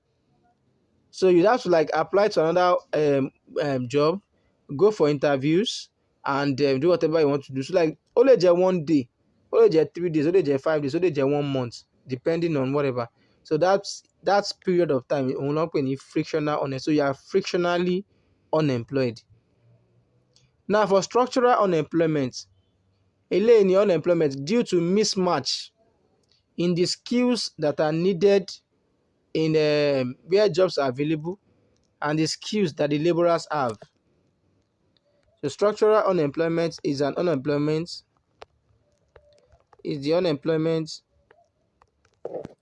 that occurs due to the mismatch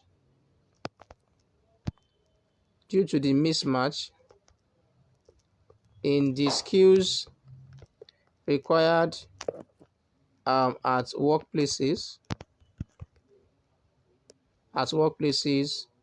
and the skills possessed by potential workers.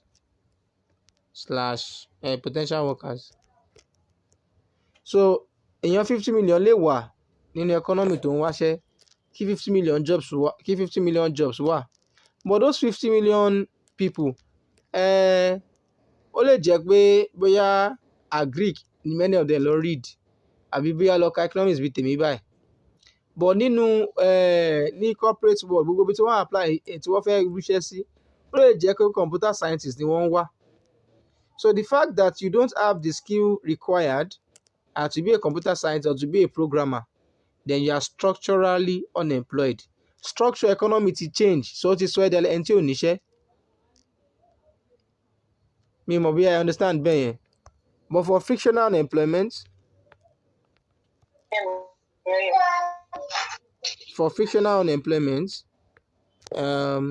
this frictional unemployment is the unemployment as a result of the time that workers spend on getting a job or switching between jobs. It's unemployment as a result of the time that workers spend on getting a job or switching.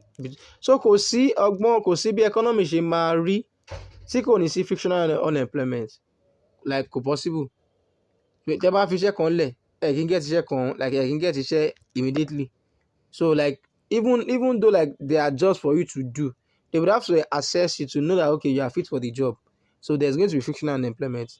Then structural náà, bí economy ṣe ń evolve, àwọn kan máa wà tó jẹ́ pé skills tí wọ́n ní kò wà necessary mọ́ in the corporate world, àbí in whatever they want to employ them. So there's also going to be this. So that is why even at full employment, time to keep everybody who are employed and every factor of production to come employed, even at full employment, there is unemployment rates of about 1 to 4%. About 1 to 4%, even at full employment. So unemployment only just zero. That's what this one is trying to say. Only just zero. So even at full employment, you would have unemployment like 1 to 4%. So which means that if you have like 100 people, about 4 of them may be frictionally or structurally unemployed, or both. So it's not something that is all right. So then láti ibẹ̀ yẹn ká wá lọ sí other things. So I think the next one is now trying to talk about clashes between macroeconomic goals. I think that's what that one is trying to talk about. Our story tó wà níbẹ̀ ti pọ̀ jù. So but tẹ́ bá kà ṣá tí nǹkan kan wà tí ó bá yé yín, so you can just let me know, maybe on your own. What is kí ni A? So macroeconomic policy objectives. Every economy wants full employment. That is, they want all factors of production to be productively and efficiently engaged. So that's one of it. Then number 2, low inflation ṣe báyìí pé gbogbo nǹkan tá a ti máa ń sọ tẹ́lẹ̀tẹ́lẹ̀ náà ni. So every economy wants low inflation or price stability, so we don't need to waste time. I think you can read this. Then a ti sọ bí economy ṣe lè target low inflation, ìgbà tó yẹ kó lo higher taxes, ìgbà tó yẹ kó lo lower government spending and on like that, to tackle bóyá demand pull ni bóyá cost push. And even sometimes tí inflation ten experience nínú ìlú yín, if it is as a result of imported inflation, then in that case you would have to look for how to like stop importing goods from countries that are already experiencing high inflation rates. So that's about that. Then we also have economic growth and development. Of course, this is like the biggest deal in an economy, the biggest deal. Every economy works towards achieving economic growth and development. Ìyàtọ̀ wà nínú economic growth and development, but topic yẹn wà lọ́wọ́ ìsàlẹ̀. So tá bá ti débẹ̀, we will like talk about it. Now, the economic growth and development tí country wa is long run. Like ìkànnì ṣe pé kí a kọ grow, and growth actually is just increase in GDP. Tó bá ní pé GDP Nigeria ní first quarter is 20 billion. Tó bá ní GDP Nigeria ní second quarter is 40 billion. That means pé a ti record economic growth of 100%. GDP Nigeria in the first quarter is 20 billion. And GDP of Nigeria in the second quarter is 40 billion. So tẹ́ bá ṣe 40 minus 20 over 20 times 100, that's 100% increase. So we are experiencing a 100% economic growth. So ìtumọ̀ ẹni kò sí country tó wọ́n experience 100%, mo kàn fi ṣe àpèjúwe tó simple ni o. So like highest ó lè jẹ́ bí 8%, 9%, 10% or thereabout. So then development is talking about improvement in the standard of living of people. Torí GDP lè máa grow, kí standard of living of the people kó máa improve. Yeah, so we can have that. So every economy pursues long run real economic growth and development. Long run real economic growth and development. So when we get to that topic, we like talk about it like better. Then what are the other things? You have a balance of payment equilibrium. Kí ni balance of payment ń sọ? Your import and export. So whatever import náwó ni, tẹ́ bá export owó ń wọlé. So every country tries to have a favorable balance of payments. So at least the best that every country will be looking for is for their exports to be of greater value than their imports. But then ó wá tán wá bàjẹ́ pátápátá àrírú ẹ̀rí, kí value export wa kó jẹ́ the same thing pẹ̀lú nǹkan tá à import. Tá a bá ná 500 billion láti fi import nǹkan, ká náà máa rí 500 billion gbà from nǹkan tá à ń tà to other countries. Right? But then what everybody prefers normally is that nǹkan tá à ń tà to other countries should be of more value to what we are buying from other countries, so that a máa ní balance of payment surplus. So balance of payment is just talking about the record of a country's financial transactions with other countries. Let me write it. I think learn so many concepts. Ọlọ́run ló máa help you, but thank God that it is not as if your exam is tomorrow.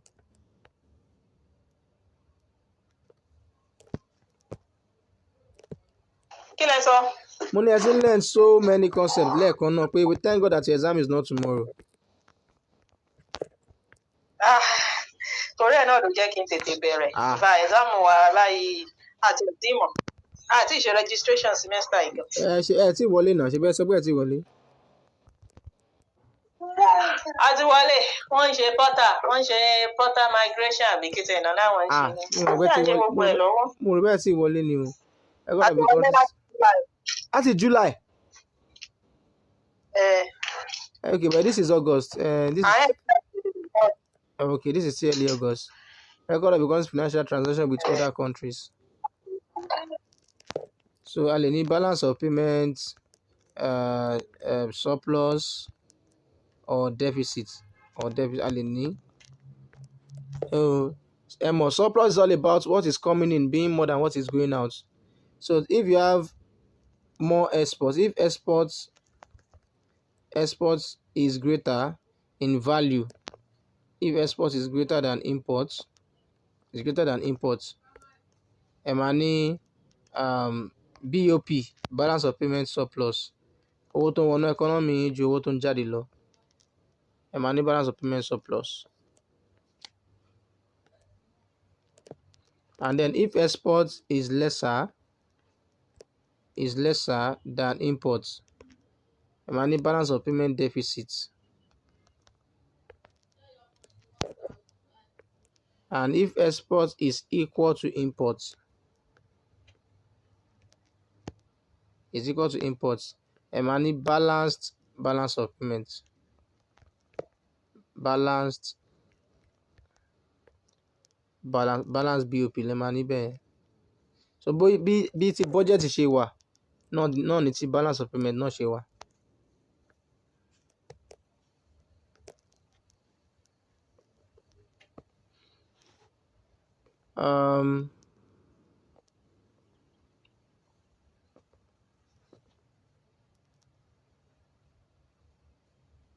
So mi mọ̀ tẹ́ bá ti get part yẹn.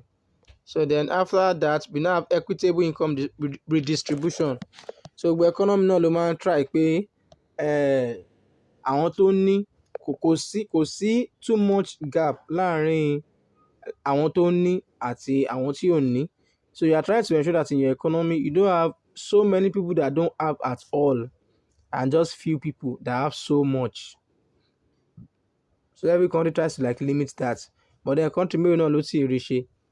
So at the end of the day, I come and realize okay, the average standard of living is raised. But then in every economy, as you marry few people that have so much, and a lot of people that don't have as much. A lot of people that don't have as much. But like àwọn tí ò ní as much yẹn, ó wá yàtọ̀ from countries to countries. Irú àwọn tẹ́lẹ̀ pé ní òtòṣì ní America, wọ́n fẹ́ lè jù olówó Nigeria. Many of our people tó ń jápa náà, it's not as if some of them have owó gbìngbìn náà bẹ́ẹ̀, but like by that bá convert wọn sí náírà, olówó gidi ni wọ́n náírà. So but ní dollar, they may just be average with every other American citizen. Okay, it's the same thing as ẹni tó wà lábúlé àti ẹni tó wà lÉkòó. So nígbà tí nǹkan tó sì wà okay dáadáa, food for example is a very cheap thing lábúlé. Tẹ́ bá send 50,000 síyàn, ó yẹ lọ fi gba chieftaincy title. But then 50,000 ní urban area tẹ́yìn wà, Lagos tẹ́yìn wà, is almost nothing. But then when you send to a villager, like it's a big deal to them. So bí ìlú òyìnbó àti Nigeria náà kúkú ṣe rí náà nìyẹn. Right. So but then every country just tries to ensure that there's equitable income redistribution. So the government tries to take some from those who have a lot of it to improve the well-being of those who don't have at all or who have too little in the economy. So máa tax èèyàn bí Dangote, máa tax ẹni tax ńlá, èèyàn bí àwọn Tedola, àwọn big companies yẹn máa tax wọn dáadáa. Ẹgbẹ́ tó bá rí ń bẹ̀, wọ́n á fi tún ìlú ṣe, wọ́n á fi improve living standard of people. Àwọn tí ò lè rí owó láti lọ private school, á kọ́ government school fún, wọ́n á fún wọn textbook, so you have access to those things. So that's a way of also reducing income disparity or income inequality. Ọmọ tó bá ráyè lọ sí school gidi, school ìjọba gidi, tó kàwé ẹ̀ tó dẹ̀ gbajúmọ̀ wí ẹ̀, òun náà máa ní a good chance, in the world, other things being equal. Irú èmi sí public school, mo lọ private school láti ilẹ̀ ní primary 5, mo dẹ̀ lọ public school láti JSS 1 tí mo fi parí university. Àbí ṣebí public school náà ṣáà ní UI or public school lÉkòó. So if you had left everything to the private institutions, one may not have been able to continue to go. We could not afford private school, náà ni lọ́ṣẹ̀ mú lọ public school. So kì í ṣe pé èèyàn kọ́ like ẹ̀ náà bẹ́ẹ̀, but then it ended up being a very good experience. So what I'm just trying to say is that every country works hard at ensuring that there is a fair income distribution. So you don't have few people that have too much and a lot of people that have too little. Then as well on 3.2. So self-assessment, in list and explain macroeconomic policy objectives known to you at Shenkoja. So 3.2 now is talking about macroeconomic policy instruments. So we've mentioned is that they are just two. So they are just two: monetary policy and fiscal policy. So they are now saying that monetary policy can be direct or indirect. This one, I'm just sharing this. So when direct, the use of credit ceiling, sectoral credit allocation, administrative moral suasion, movement of government accounts, then indirect, monetary policy such as open market operations, liquidity ratios, cash reserve ratio, discount windows, expanded Well, I don't know. I actually don't know direct and indirect monetary policy instruments. So maybe we just have to like read this and memorize it. So I don't know why one is called direct and one is called indirect. So maybe I could find out by use of credit ceiling, etc. Well, Google saw reason to be direct or indirect. So and I don't know. So this is the first time I'll be coming across this. So we're now going to monetary policy strategy. CBN, tools of the CBN, open market operation, discount policy, reserve, kinikon, additional, and there are more than this. Then targets, reserve aggregates, interest rates, short term. So they may be in the up then money aggregate kíní kan. So Lagos àwọn àfojúsùn nǹkan tí CBN lè máa wò in the implementation of their tools, like in the deployment of their tools. So what are they looking at? So they may be looking at money aggregate. Tá bá rántí nígbà tá ṣe narrow money and broad money, I think narrow money náà lọ pé ní base money and broad money. Interest rate in the short term. So I don't think these are really important things that should be disturbing us. Then what could be the goals of the central bank? They want high employment. Tó bá fẹ́ high employment, then they have to be reducing interest rates, reducing cash reserve ratio láti jẹ́ kí owó púpọ̀ wà, kí reserve báńkì pọ̀, excess reserve wọn pọ̀ to lend out. So it can also be price stability, or control inflation. So raise interest rates to control inflation, or if it was a deflation period, lower interest rates. So tẹ́ bá rí níbi àwọn kọ price stability. So tí price bá ń lọ òkè, wá dára ti moderate ẹ̀ wálẹ̀. Tí price bá ti ń lọlẹ̀ jù, wá dára ti moderate ẹ̀ wá sókè. So and then using their tools accordingly. Then economic growth, that's the ultimate. That's the ultimate. There's economic growth and financial market stability. Òun ni Tinubu àti CBN ṣiṣẹ́ lé lórí báyìí. Let us have very very strong banks. Very very strong banks. Tó dẹ̀ yẹ pé wọ́n lè fail easily. So you have a lot of assets, you have a lot of deposits, a lot of things. So nǹkan kan kò lè jẹ́ kó fail. Unity Bank ti fail nísìn. So wọn àti Polaris wọ́n fẹ́ merge, and the CBN is going to give them 700 billion naira to ensure that they successfully merge. Mi mọ̀ tẹ́ bá ti gbọ́ story yẹn. Ara àwọn nǹkan tó ń lò nísìn nìyẹn ṣá. Then there's fiscal policy instruments. So ibẹ̀ ni wọ́n ti wá sọ̀rọ̀ expansionary and contractionary. We have explained it, so no need to waste our time. Then macroeconomic policy targets. This one is a waste of our time too. Ọkọ̀ ṣáà sọ pé okay o, wọ́n lè sọ pé economic growth. We have a target. Kí ni economic growth tá à ń wá? Kí GDP wá grow by 5%. Current employment wá fall by 4%. So like you are now giving a value, assigning a value to those macroeconomic objectives. So you want GDP growth of this amount, so they work towards that target. So nǹkan tí ilé ìtura sọ ni kọ́ máa fi àfojúsùn tó wà concrete to each thing, each of the objectives. So if you read through it, ẹ máa rí nǹkan tó wà níbẹ̀ ni 5% inflation rate, 5%, 3% unemployment rate, etc. Bó ṣe wà níbẹ̀ náà nìyẹn. Then I think this other part, 3.4. I want to know if you are following. I'm with you. Okay. I'm with you. Okay. So 3.4 is now talking about conflict or trade-off in policy objectives. So nǹkan tó ṣẹlẹ̀ ni pé tí gọ́ọ̀mẹ̀ntì bá ń pursue economic growth nígbà míì, then kò sí nǹkan tó máa ṣe, they would have to like bear with inflation. So irú nǹkan tí eléyìí sọ nìyẹn pé okay o, there kò sí pé you can want, there's nothing like you can want every good thing at the same time. So like trade-off wà. So if you are pursuing full employment and economic growth, right, then you would have to like forgo some things. Okay, number one. It says the majority of economic hold the view that there is no inherent conflict between full employment and economic growth. Full employment is consistent with 4% unemployment. I've said that before. That's because of the cyclical unemployment, structural and frictional. So the relationship between full employment and growth, period of high growth are associated with low level of unemployment. So, and this is true. Time tí country bá experience high economic growth, ó yẹ kí unemployment fall. But then there are cases where unemployment will not fall. But that's not what we are looking at here. We are looking at under normal circumstances, right? So if you have high economic growth, you have low unemployment on a normal like normal circumstance. Yeah? So this one is not trade-off. This one is like a good thing. Anytime you are pursuing economic growth, you are reducing unemployment rate. Now, economic growth and price stability, a issue. Because During economic growth, demand for goods and services ó máa increase, and tó bá dẹ̀ ti increase, ẹ mọ̀ ó lè increase dé stage kan tó jẹ́ pé businesses will not be able to like cope like that, so they will be increasing their own price, the price of their goods. So it is not uncommon to have inflation when the economy is doing well. Nǹkan tí eléyìí ń sọ nìyẹn. It's not uncommon to have inflation when the economy is doing well. So tẹ́ bá ń pursue economic growth, ẹ mọ̀ náà at the back of your mind that there can be inflation. And I think that class mo send sí lórí business cycle yẹn, you would have heard me explain something like that. When you are recovering from the trough period, then loss ten expand, then my bossy peak. In the peak period, even though you have low unemployment, high economic growth, you'll be having, there's a tendency that you might be having inflation, moderate or high inflation. So like you be check any. So full employment and price stability, this is still the same thing as economic growth and clinical. Full employment and balance of payments. There is a major policy conflict between full employment and balance of payments. Full employment is always related to balance of payment deficit. So in fact, the problem is one of maintaining either internal balance or external balance.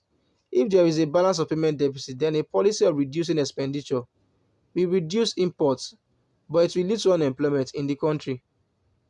If the government raises aggregate expenditure in order to increase employment, it will increase the demand for imports, thereby creating disequilibrium in the balance of payments. It is only when the government adopts expenditure switching policies, such as devaluation and whatever. So irú eléyìí ńsìn, bóyá government fẹ́ ra SUVs bó ṣe ń rà ní Nàìjíríà. So tẹ́ bá ra SUVs from that one is even a different thing gan. I'll try to like look at, if you are buying SUVs from abroad, you are actually wasting our money. Nǹkan tí mo fẹ́ sọ, let's say pé government fẹ́ ṣe kí ló lè ṣe náà o, pé wọ́n fẹ́ kọ́ nǹkan and they need to import things, and if they are importing things, our balance of payment, import let's say ẹ ká sọ pé import government fẹ́ engage in infrastructural development, so and then they need to import some raw materials to be able to like facilitate those infrastructural development. So if they are importing, now because we are importing, imports máa ju exports lọ, balance of payments máa wọ minus. Like there's a tendency pé ó máa wọ minus if the export does not eventually happen to be like, if it eventually falls below the import. So we have a balance of payment deficit, which is a minus. But then importation tí wọ́n ṣe to create, it might help in creating jobs. Like it should even help in creating jobs, as long as kì í ṣe SUV ló fowó rà. So one import, and importation is just like, it's like develop the economy in one way or the other. Bí àkọ́kọ́ airport, ó dẹ̀ ní àwọn kankan tí wọ́n need for airport development tí ò sí Nàìjíríà. Nígbà tí Dangote nǹkan refinery, they imported a lot of things. Now Dangote refinery is going to be providing jobs to thousands of Nigerians. So ó ń raise employment. But ó ní nǹkan kan tó lọ ṣe, ó ti lọ ṣe bad thing kan sí balance of payment wa. It made our balance of payment to be worse because we had to import a lot. So import is ju export lọ. So there's a negative implication on the balance of payments, whereas there's a positive implication on employment.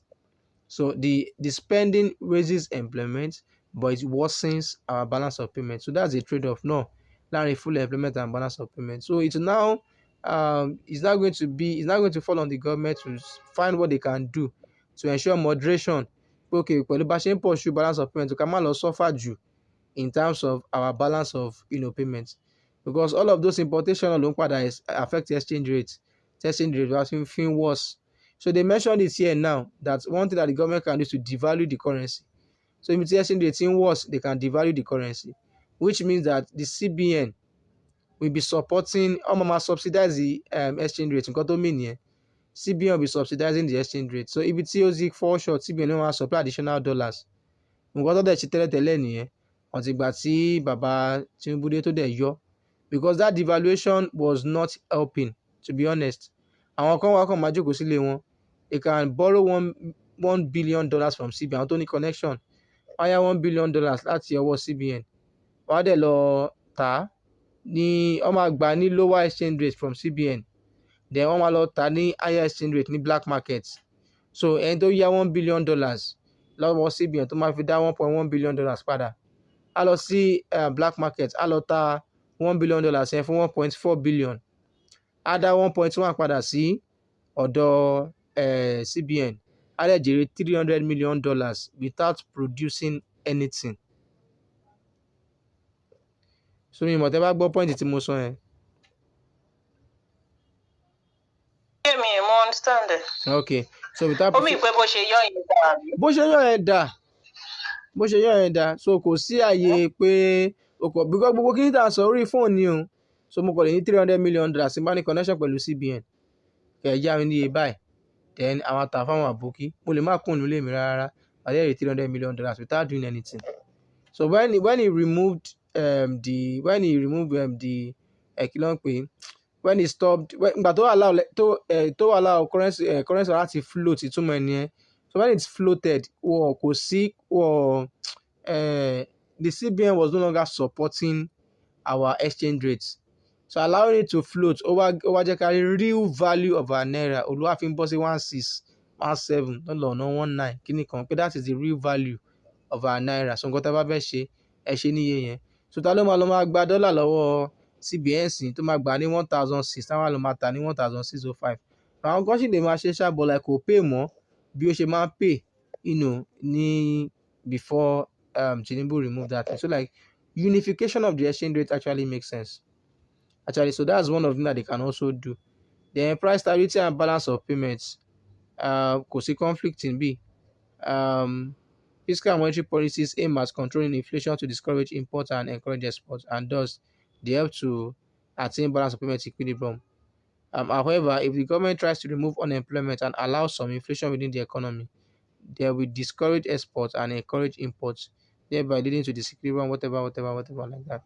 So, in other words, the government country bá fẹ́ ensure pé okay, they are able to like control prices in the economy, then ẹ máa stop imports. So tẹ́ bá stop imports, especially from import, ibi tó ti experience import inflation, so you imported inflation, so you can stop imports from those countries. So the decision to stop imports is simultaneously influencing balance of payments positively, and is simultaneously reducing inflation too. So like inflation is there's a positive effect on inflation, that is reduce inflation rate, so that's what I mean. Then improve balance of payments. So some of the inflation that in Nigeria now is from this imports. So that was import on the exchange rate increase. So when you keep importing, price of things will be going up. And got to enter import the not very jerry. So I'm fi price léwó. So once you are trying to tackle inflation, so a way to do that is to discourage imports. Balance of payments will improve, inflation will reduce. So there's no conflict in that one. That's what this is saying. So mi mọ̀ tẹ́ bá ní ìbéèrè ibi la máa fi ìkàlẹ̀ sí lénìí. Kò tí ì sí ìbéèrè. All right, ma. Ọ̀rọ̀ pọ̀. Lásìkò yìí lọ́wọ́ báyìí. Ọ̀rọ̀ pọ̀ ní Bẹ́túdì. Ọ̀rọ̀ pọ̀. Okay. So maybe from next week, a lè bẹ̀rẹ̀ econometrics. Yeah. So bí a ká ṣe econometrics náà débi tó lápẹẹrẹ. So then ká máa switch. Mi mọ̀ tẹ́ bá the arrangement, because I think we've gone very far in macro. Okay. So bí a ká wá máa switch. Tó kọ́ ni pé èèyàn mọ bó náà fẹ́ bèrè náà ni. Going through the past questions gan wọn dé ẹ̀yìn yìí. But ó lè lórí tiwa kó jẹ́ pé ẹ̀yìn gan ni wọ́n ti lọ mú question. Exactly. So I will send you page nǹkan tó sọ ní page bíbá yìí, I won't lie to you, kò tí ì yé mi. Our next 3.0 next topic, internal and external balance. I have not understand nǹkan tó ṣẹlẹ̀ mi báyìí. So I will send you classes on weekend. I'll send you classes on the next, which is module 7, economic growth and development. Okay. So I'll send you a class on it. So tẹ́ bá ti wo video yẹn, tẹ́ bá ti ka material yẹn, like you understand some things, not everything. You understand some things there. Then èyí tó wá jẹ bọ́ maths ibẹ̀, maths tó wà níbẹ̀ yìí kì í ṣe maths tó le. Ṣe maths le, so we can just talk about it. Yeah. So I'll send you development and developed countries. So that will cover like 2 topics straight. Then a máa bẹ̀rẹ̀ lórí so a máa ṣáà ṣàlàyé ṣá. A máa bẹ̀rẹ̀ lórí we shall continue from there. But then ó lágbára, kíní yìí ti pọ̀ jù. Kíní yìí ti pọ̀ jù. But ó yẹ kẹ́ ní course outline. Torí ẹ̀ náà ìgbà tí mo wò yẹn ni mo ṣe wá wò pé kíní yìí gan kan pọ̀ ni wọ́n ṣàrọ̀ gbogbo ẹ̀ síbẹ̀. Mélòó náà fẹ́ béèrè, we are just to answer bóyá 5 questions. Exactly. Even kẹ́ mú Roman figure A kó jẹ́ ìrìn module, another kíní kan kó jẹ́ module. Mélòó lẹ fẹ́ béèrè? Abeg, even out of ẹ̀ ṣàfùnmi ní option. One module lè ní kí n fail now. Nǹkan tí mo ṣe ní let us just start with econometrics in week ní classes tó kú ní ẹ̀jáde. But sometimes. But nǹkan tó yẹ kí kọ́lé ní nǹkan tó yẹ kọ́lé ní ìsìn báyìí bíi pé ọlọ́ọ̀gán ló tún ní pé ká kọ́. Because òótọ́ ni now tí máa ń kà máa tún máa wò pé ṣé mo dẹ̀ ti gbélé iye báyìí. But nísìn báyìí dá pé kò sí nǹkan tó wà ń bẹ̀ tí. Àbí ìgbà mẹ́rin kí lecturer mi máa kàn mọ́ ṣèkàbọ̀ mi rò wọ́n máa ṣe irú àwọn bẹ́ẹ̀ fún yín. Kálẹ̀ lọ kó gbogbo exam question, kálẹ̀ lọ kó láti ojú kan. Àwọn èèyàn burú. Láti ojú kan bá lọ́dẹ̀ tí máa kó gbogbo ẹ̀. Ojú kan ẹ máa mọ̀ pé ìwọ lọ. Ẹni tó wá ka ibẹ̀ yẹn nìkan òun ló mọ̀wé. Bẹ́ẹ̀ni. Torí òun máa pass. Wọ́n máa ń ṣe bẹ́ẹ̀ o. Òun máa kò dẹ̀ dá. So we just try ṣá, but ká ṣáà ṣe méjì débi tó lápẹẹrẹ. All right, ma. So I should prepare for econometrics in the Monday. Yeah, we should prepare for econometrics on Monday by God's grace. I'll work on it. Okay. I'll work on it. God be with us. All right, ma. I take care, ma. Mi ti kọ àwọn nǹkan tó wà nínú chat box yẹn tán, so mi ní fẹ́ tí lè máa kọ. Well, tẹ́ bá ti ṣe tán jẹ́ kí n mọ̀. Ṣé bẹ́ẹ̀ kàn sí ni? No, ṣé bẹ́ẹ̀ ni tí bá ti ṣe tán màá jẹ́ kẹ́ mọ̀. Ẹ jẹ́ sáré kọ́. Kò sí problem. Daddy with the father, daddy with the best. Alright. Development.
Ẹ má jẹ́ dáa nítorí mo fi screenshot ẹ̀.